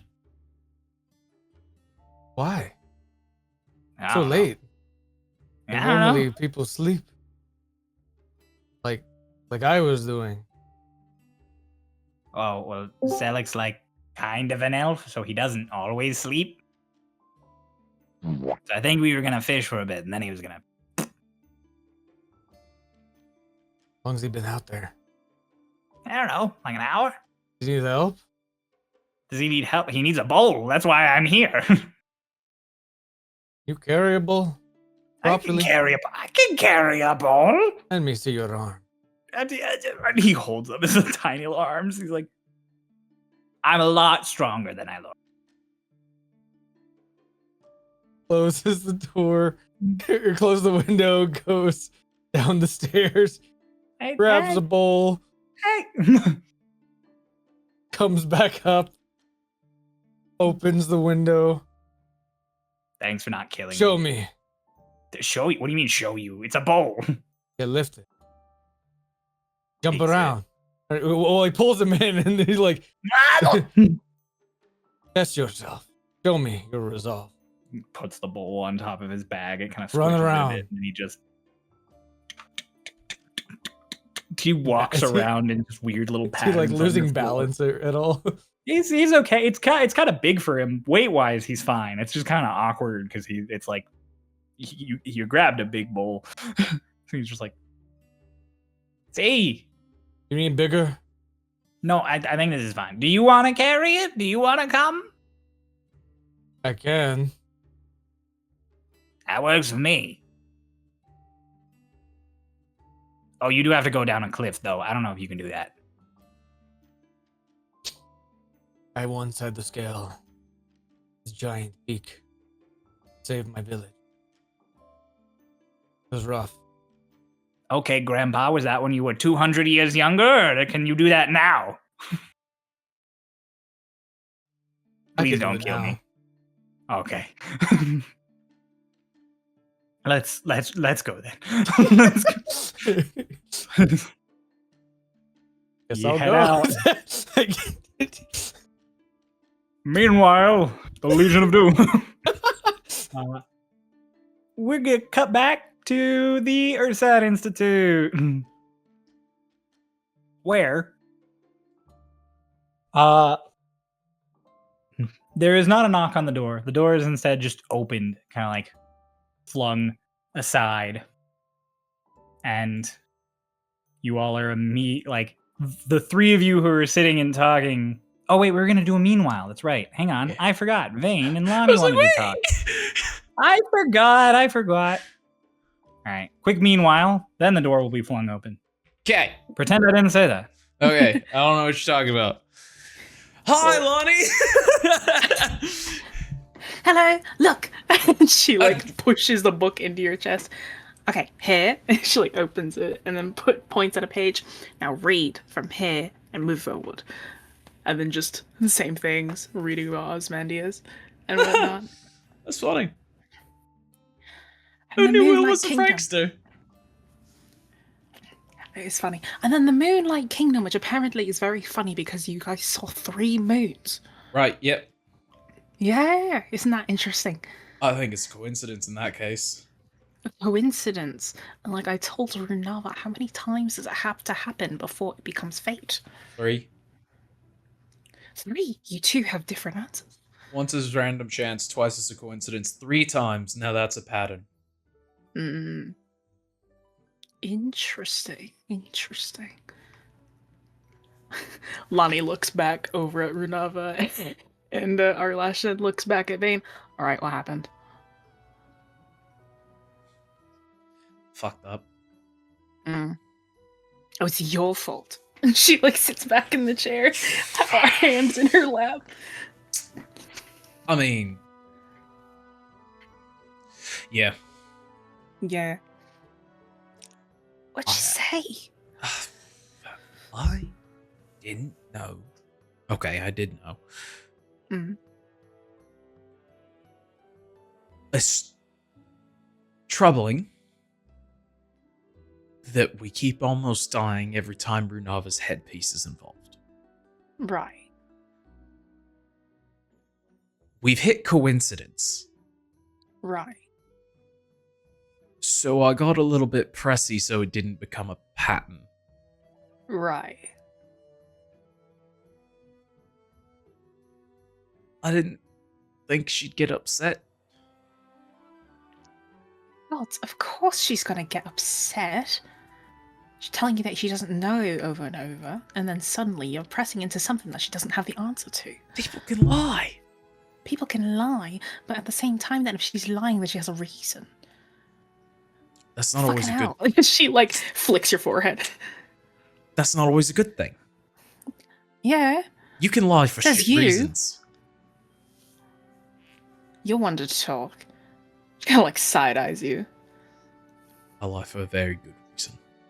So you're thinking hers isn't good either?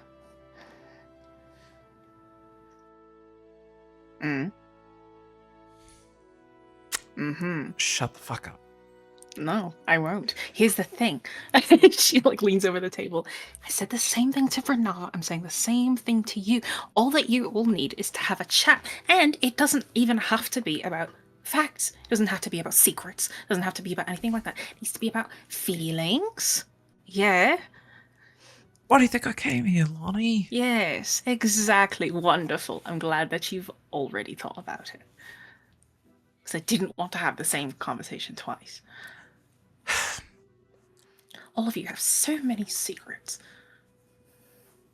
And I need you to keep mine.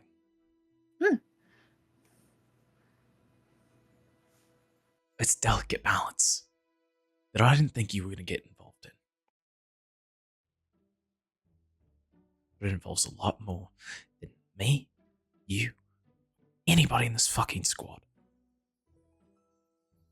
So I need you to trust me. Sure. And whatever I gotta fucking do to earn that, I'll give you. You already promised me a look at that thing of yours. She like waggles a finger at it. By all means. Maybe I can help you with it too. She's kind of like eyeing it. It's not broken. Well, no, but if you look a little bit earlier in those notes, you notice that I started taking notes on anatomy. Might help you in there. Figure out how it's attached to you, why, what purpose it actually has. I mean, the purpose is to be there. Sure.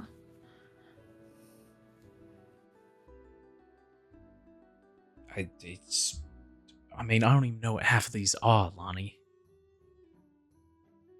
I do. She like pokes at her own head. You know, before I knew the names for all this stuff, I did know what every little bit of the body is. I can't feel it, but I can feel the difference between how hard I need to press into a finger.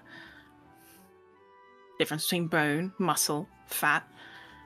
Didn't know what those muscles were, but I do now. Kind of like poking at her book. It's just a little black book. There's nothing on it. It's just like the notes on the inside. There's not even a lock on it.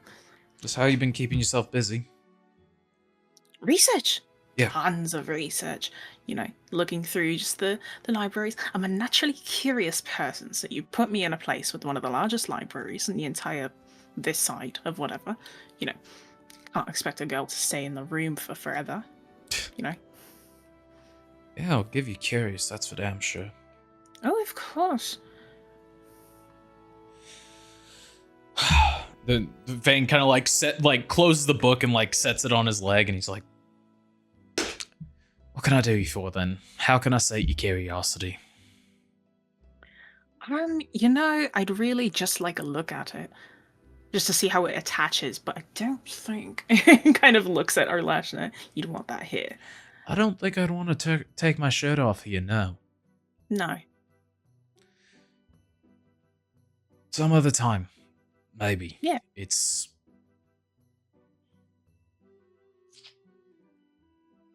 complicated, as everything is. Yeah, it's the only thing that makes you squirm. Kind of looks back and forth at you versus the cape. Yeah, well. Yeah, I guess so. It's the only thing that wavers that chihuahua of a guard dog you have as a smile. Hey now.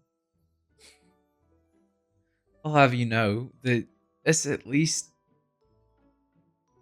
like a terrier.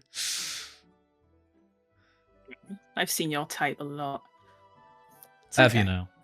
Oh, of course. I worked at a brothel. Yeah, but I'm one of a kind. Yeah. A lie and a secret for every tooth, yeah. Only it were that easy. I believe you. You have, the one thing that makes you different is that your secret seems to actually be interesting. And again, looks at your behind. At the cape. My behind? Get behind the cape, Thomas. Did you say cake? I'm caked up. Yeah, Bane caked up. Where? Cape. Behind the cape. But yeah, Bane's just like, one of many. Yeah, but no, I'm here for all the emotional shit because I realize that I'm getting in over my head in more ways than one. Right. Yeah, well, number one thing, just be honest. Honest. Points at him. Be honest. Not only with her, be honest with yourself. Sometimes it's hard to do that too, with emotions. Yes. Just make sure that you're airing things out. Whatever happens. If you end up yelling a little bit, just try and breathe in, breathe out. Promise I can keep my head on. I hope so. 9 times out of 10, I've been... The way I grew up, you learn to keep yourself in check. I'll be okay. And I owe you for keeping what needs to be kept. Sure. Who knows? Secrets told eventually. Yeah, well. Now at least, I'll make it up to you. I don't know, maybe. He doesn't know about the fucking admin code, does he? Doesn't know about what? Sorry, I kept the accent on.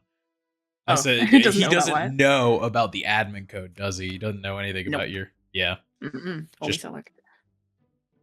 I don't know. Maybe one day we'll get even and awful Deckard. That would be nice. Need to get info on him first, but it's all propaganda. Yeah, take a few more flips in those pages. There's stuff on him too. Can I take this? There is- Not the whole book. Turns the page around. Specifically Eckert's page. Oh Got yeah, it. yeah. Yeah. He pulls his book out and just flashes it real quick. He's like, I'll see what I can do. Around this time, Runava comes over. Arlashna a little behind her. And Arlashna literally just holds her fingers up. Runava can't see it, but the others of you can. She literally just goes, 3, 2, 1, and points at the door. And then the door is kind of thrown open. And in immediately comes a young woman, like late teens, maybe dark hair, like black to brownish, slightly tan complexion, very pretty, who just, oh, okay, this city is really cool. People in here. Hi. Hello. Yep, pretty. Behind her, there's just a, please keep walking. Right, I'm in the doorway. She steps forward a little bit. And in comes another woman. Looks to be in her, like, early 30s. Dark hair, really pale complexion, really bright blue eyes. And just, Arlashna, we have guests. Who are they? Arlashna's like, this is Runava, one of mine. And then that is Vane, one of hers. And then that is Etalon. I don't know who she's is. She's ours. Oh, she's theirs. Oh. Not like that. Not like that, Oh. though. I had to escape that situation. She's our Never really did again. friend. Oh, There that's not is. funny then. Let's not make that joke. Mm. And then two ladies are like, oh, okay. The younger one immediately reaches out to shake your hands. Is like, hi there. Nice to meet you. I am, oh, yep, shakes your hand kind of a little overly aggressively, and then reaches the other one out to you, Runava. And again, the same thing, like a little over aggressive, and just, nice to meet you. I am Captain Lorelei. Hmm. I'm sorry, how old did you say she looks? Looks like 19.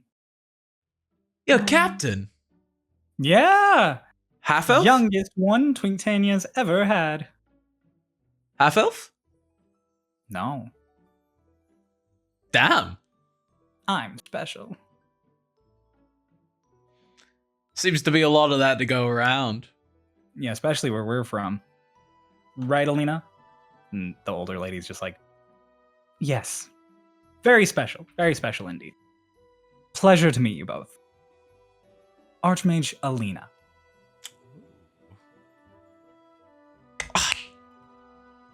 You? Oh, fuck. Bella's gonna kill me. I'm one of the finest. That's what she fucking called you. Mm-hmm. Bella, right, Bella. I should see Bella while I'm here. That would probably be good. I should do. Good I can't news, believe she's I part of just our had this squad. reveal when Cave's not here to see his camera and his response. Heartbreaking.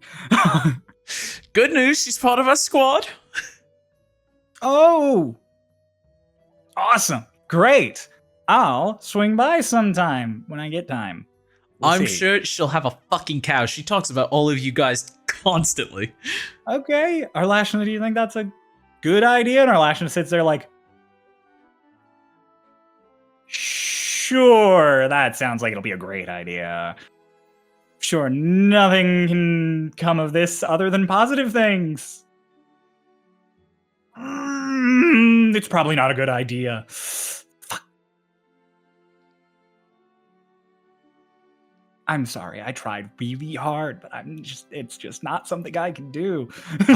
I mean, hey, honesty's the best policy, I guess. Yeah, it's a great one. It's awesome. Fantastic. Yeah, no, I wouldn't recommend. Alina's like, oh, it'll be fine. It'll be great. At the very least, it'll be fun. Okay. I want to turn in for the night, so if you all could... Have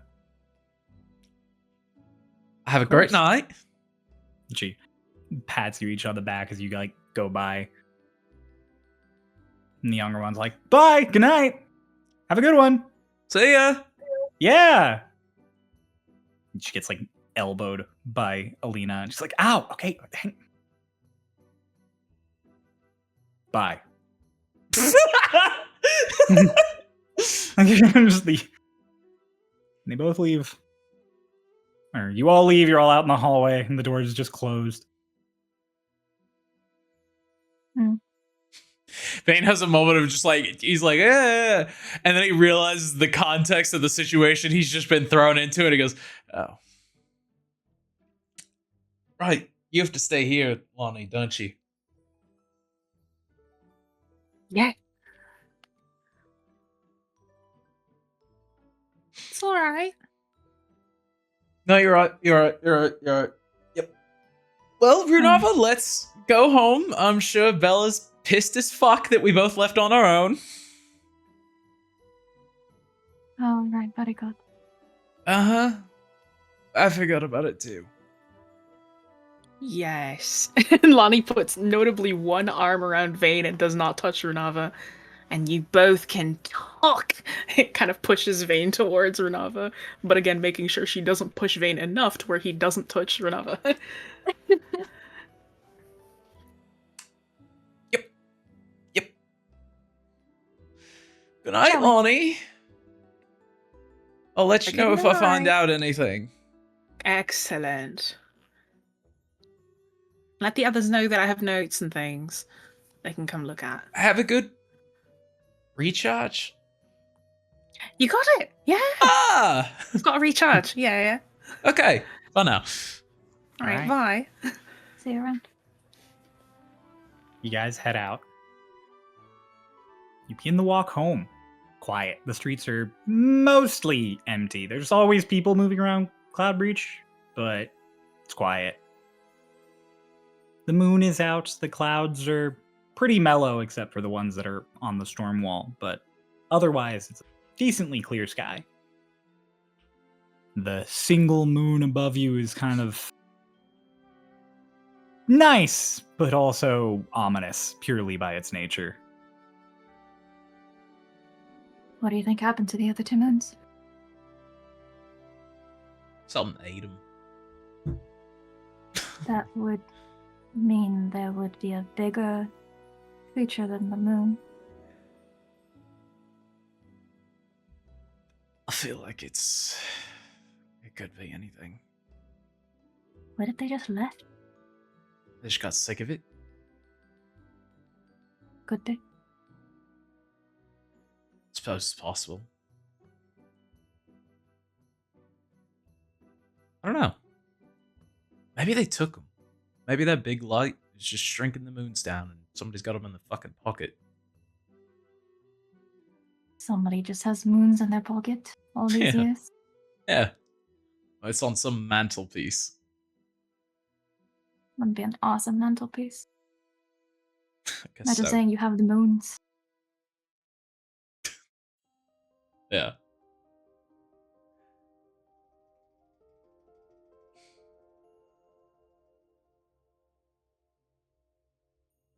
You know, I'm really shit at making friends.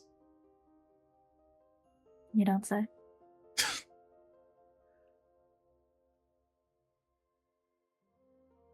Not in the way that I'm abrasive and annoying and talk way too much.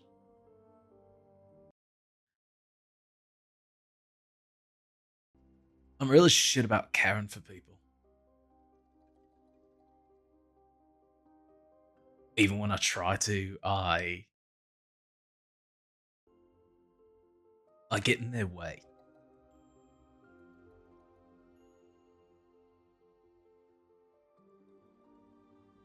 That's why there's a part of me that's kind of glad that Warren didn't get in the program.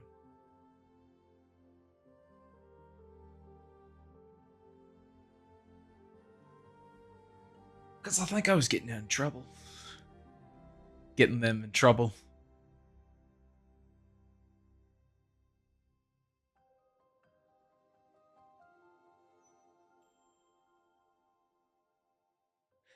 Okay.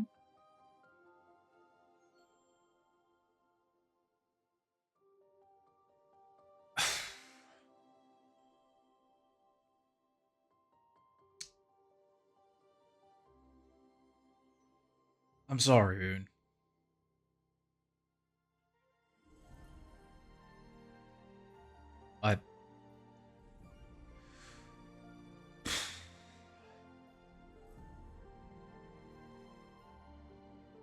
I was too willing to accept that your non-answers were malicious.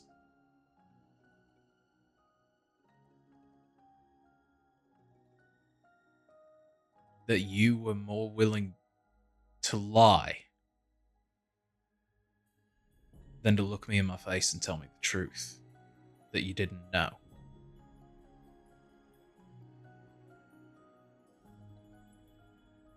And really, that's a product of me. Ain't you? I warned you and said that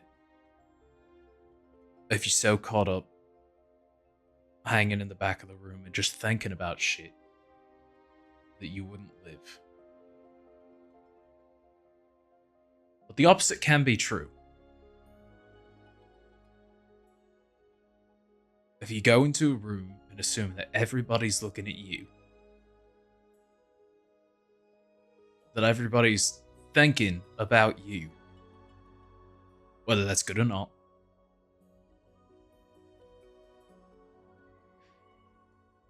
that's just as dangerous.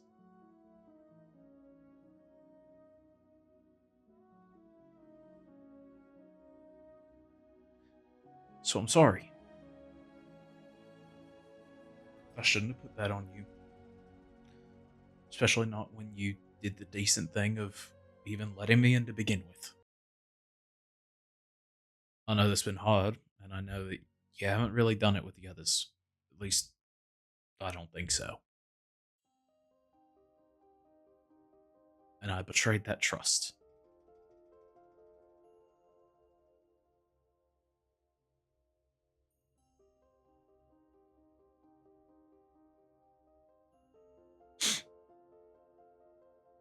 Hmm.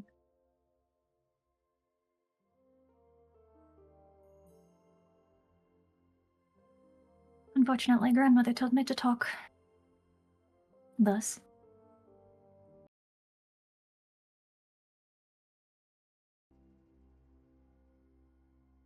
I know it's frustrating when I say that I don't know.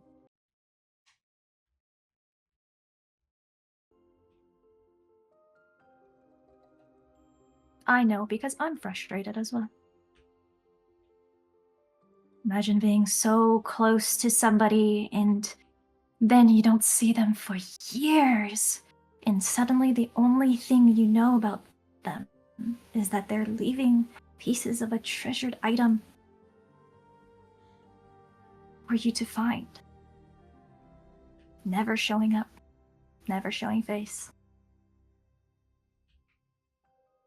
It's been so long that I don't even know if the Euros that I see in my head is how he still looks. It has been that long. I apologize as well. I shouldn't have raised my voice in that way, and I plan to echo that sentiment towards everybody else.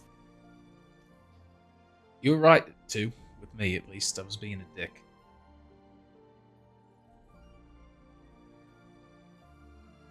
Yeah, I've been trying to meet me halfway. I just wasn't satisfied with the answer. I don't believe anybody was satisfied with my answers. Maybe not. But I guess we'll keep looking for them together.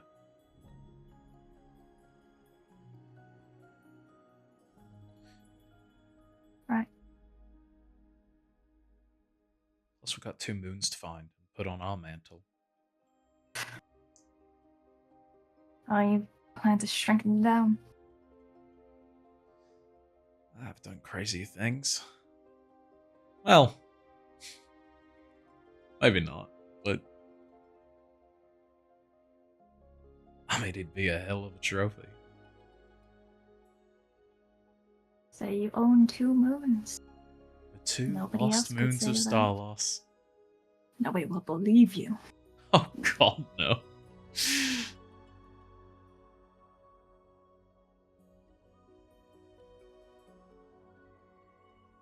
No?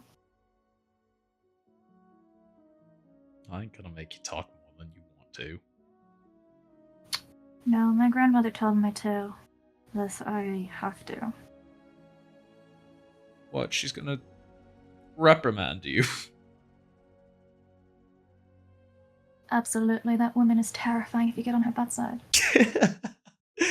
Yeah, no, I quickly found out about her funky little pastries. Not a fan. Okay, she's harmless. 99.9% of the time. Those are the scariest kind of people. Oh, she's terrifying. Any more questions?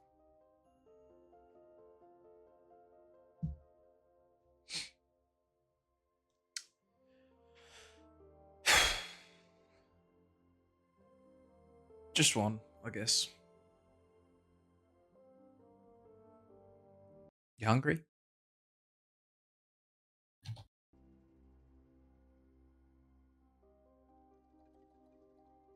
I could eat. I know this absolute shit hole in the wall. Enlighten me. I wasn't nearly there. We're gonna cut away as Pulse is dying in the corner. Oh, what'd you roll? I kept I kept like rolling it off the stupid thing again. I need to get a better dice tray. Okay. So my strength is 0.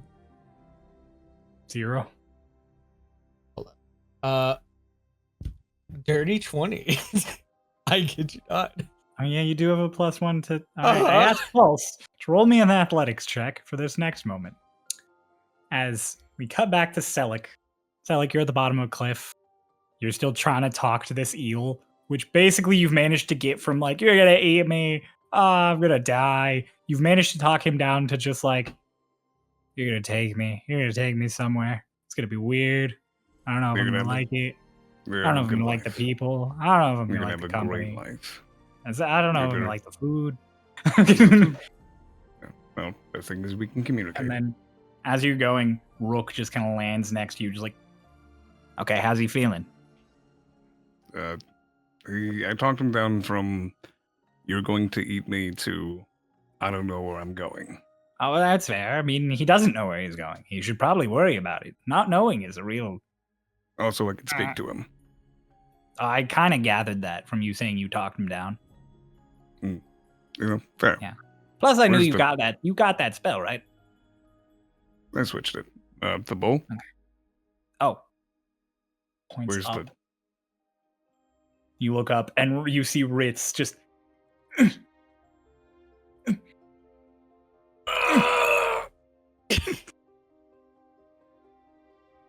That is not what I ordered. I thought he was gonna fall. It would have been hilarious, but he didn't. He's doing surprisingly My well. father! Remember I don't know what this your is about. strength is in you! I don't- All right. This And is Ritz. Don't talk to me right now! Okay. Yeah, Hold I on. won't. Anyway, How long the does it people that take? you'll meet is the people you'll meet are very unique. Is he one of them? That's not encouraging. Unfortunately. Oh no, the eel's just so not here for it.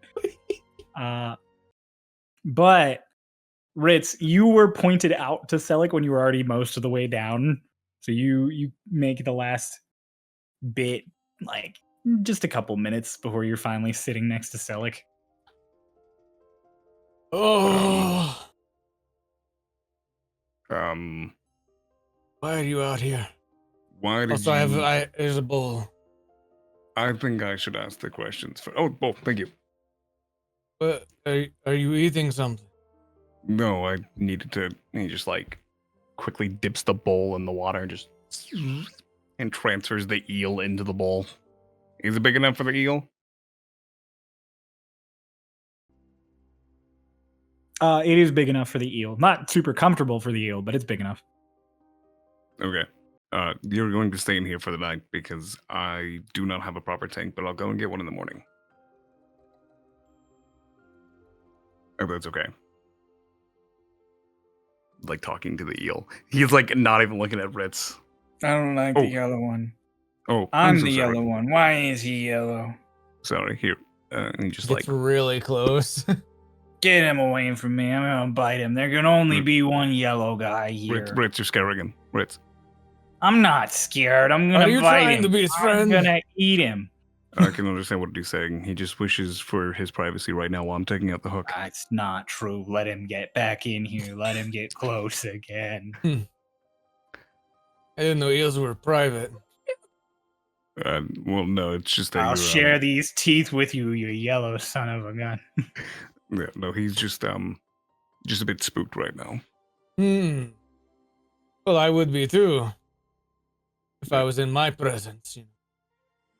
Yes, you're He saw me climbing down the cliff, clearly. I'd bite his nose off, but I don't think he's got one. Yeah, he's very impressed by you. And Why are you out here? Why are you making friends with the eel? because I wanted to go fishing. Are you done? Well, yes, I'm done. Unless you want to go fishing with me, Ritz. I can. Do you have a fishing rod? You have my fishing rod. Yes, I do. Wait, do you actually want to go fishing with me? Are you Sure. trying to... Am I trying to what? I don't really I have don't any know. motives. I'm just here. I don't know, find some way to kill a rook with it, or... Oh, he opened the window for me and everything. We're chill now. So, like, just quickly, like, all right, here, cookie, please, and pop. Ow! I'm sorry. What is Are you okay? fishing? Here. Do you really want to go fishing with me? You're not messing with me. Why not? He pulls out a yellow rod.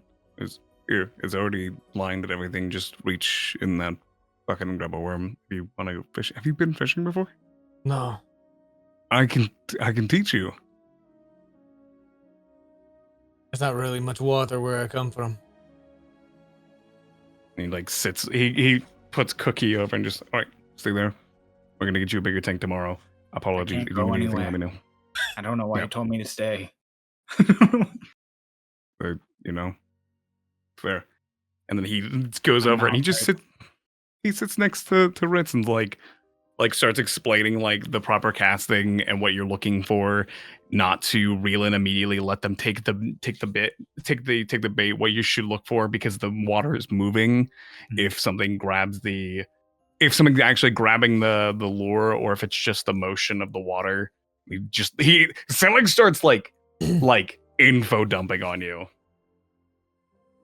Starts like kind of riding these things. Do you think the farther that I cast, the better chance I get? Yes, actually. All right. Well, better chance for bigger fish. There are smaller fish that will frequent the closer you're in because there's smaller creatures that live closer that they want to eat. But if you're looking for big fish and abundance of them, cast farther. Cast as far as you can. Also, it's better not to hit any rocks. Sounds like the tradition of my people. Used to bring What? home these giant beasts. The bigger the beast, the more honor you brought to your family. So hunting. Yes. In a way. So but this is fishing. for survival. So this is Are probably you- not for survival. Are you planning to But I eat want the something fish? big.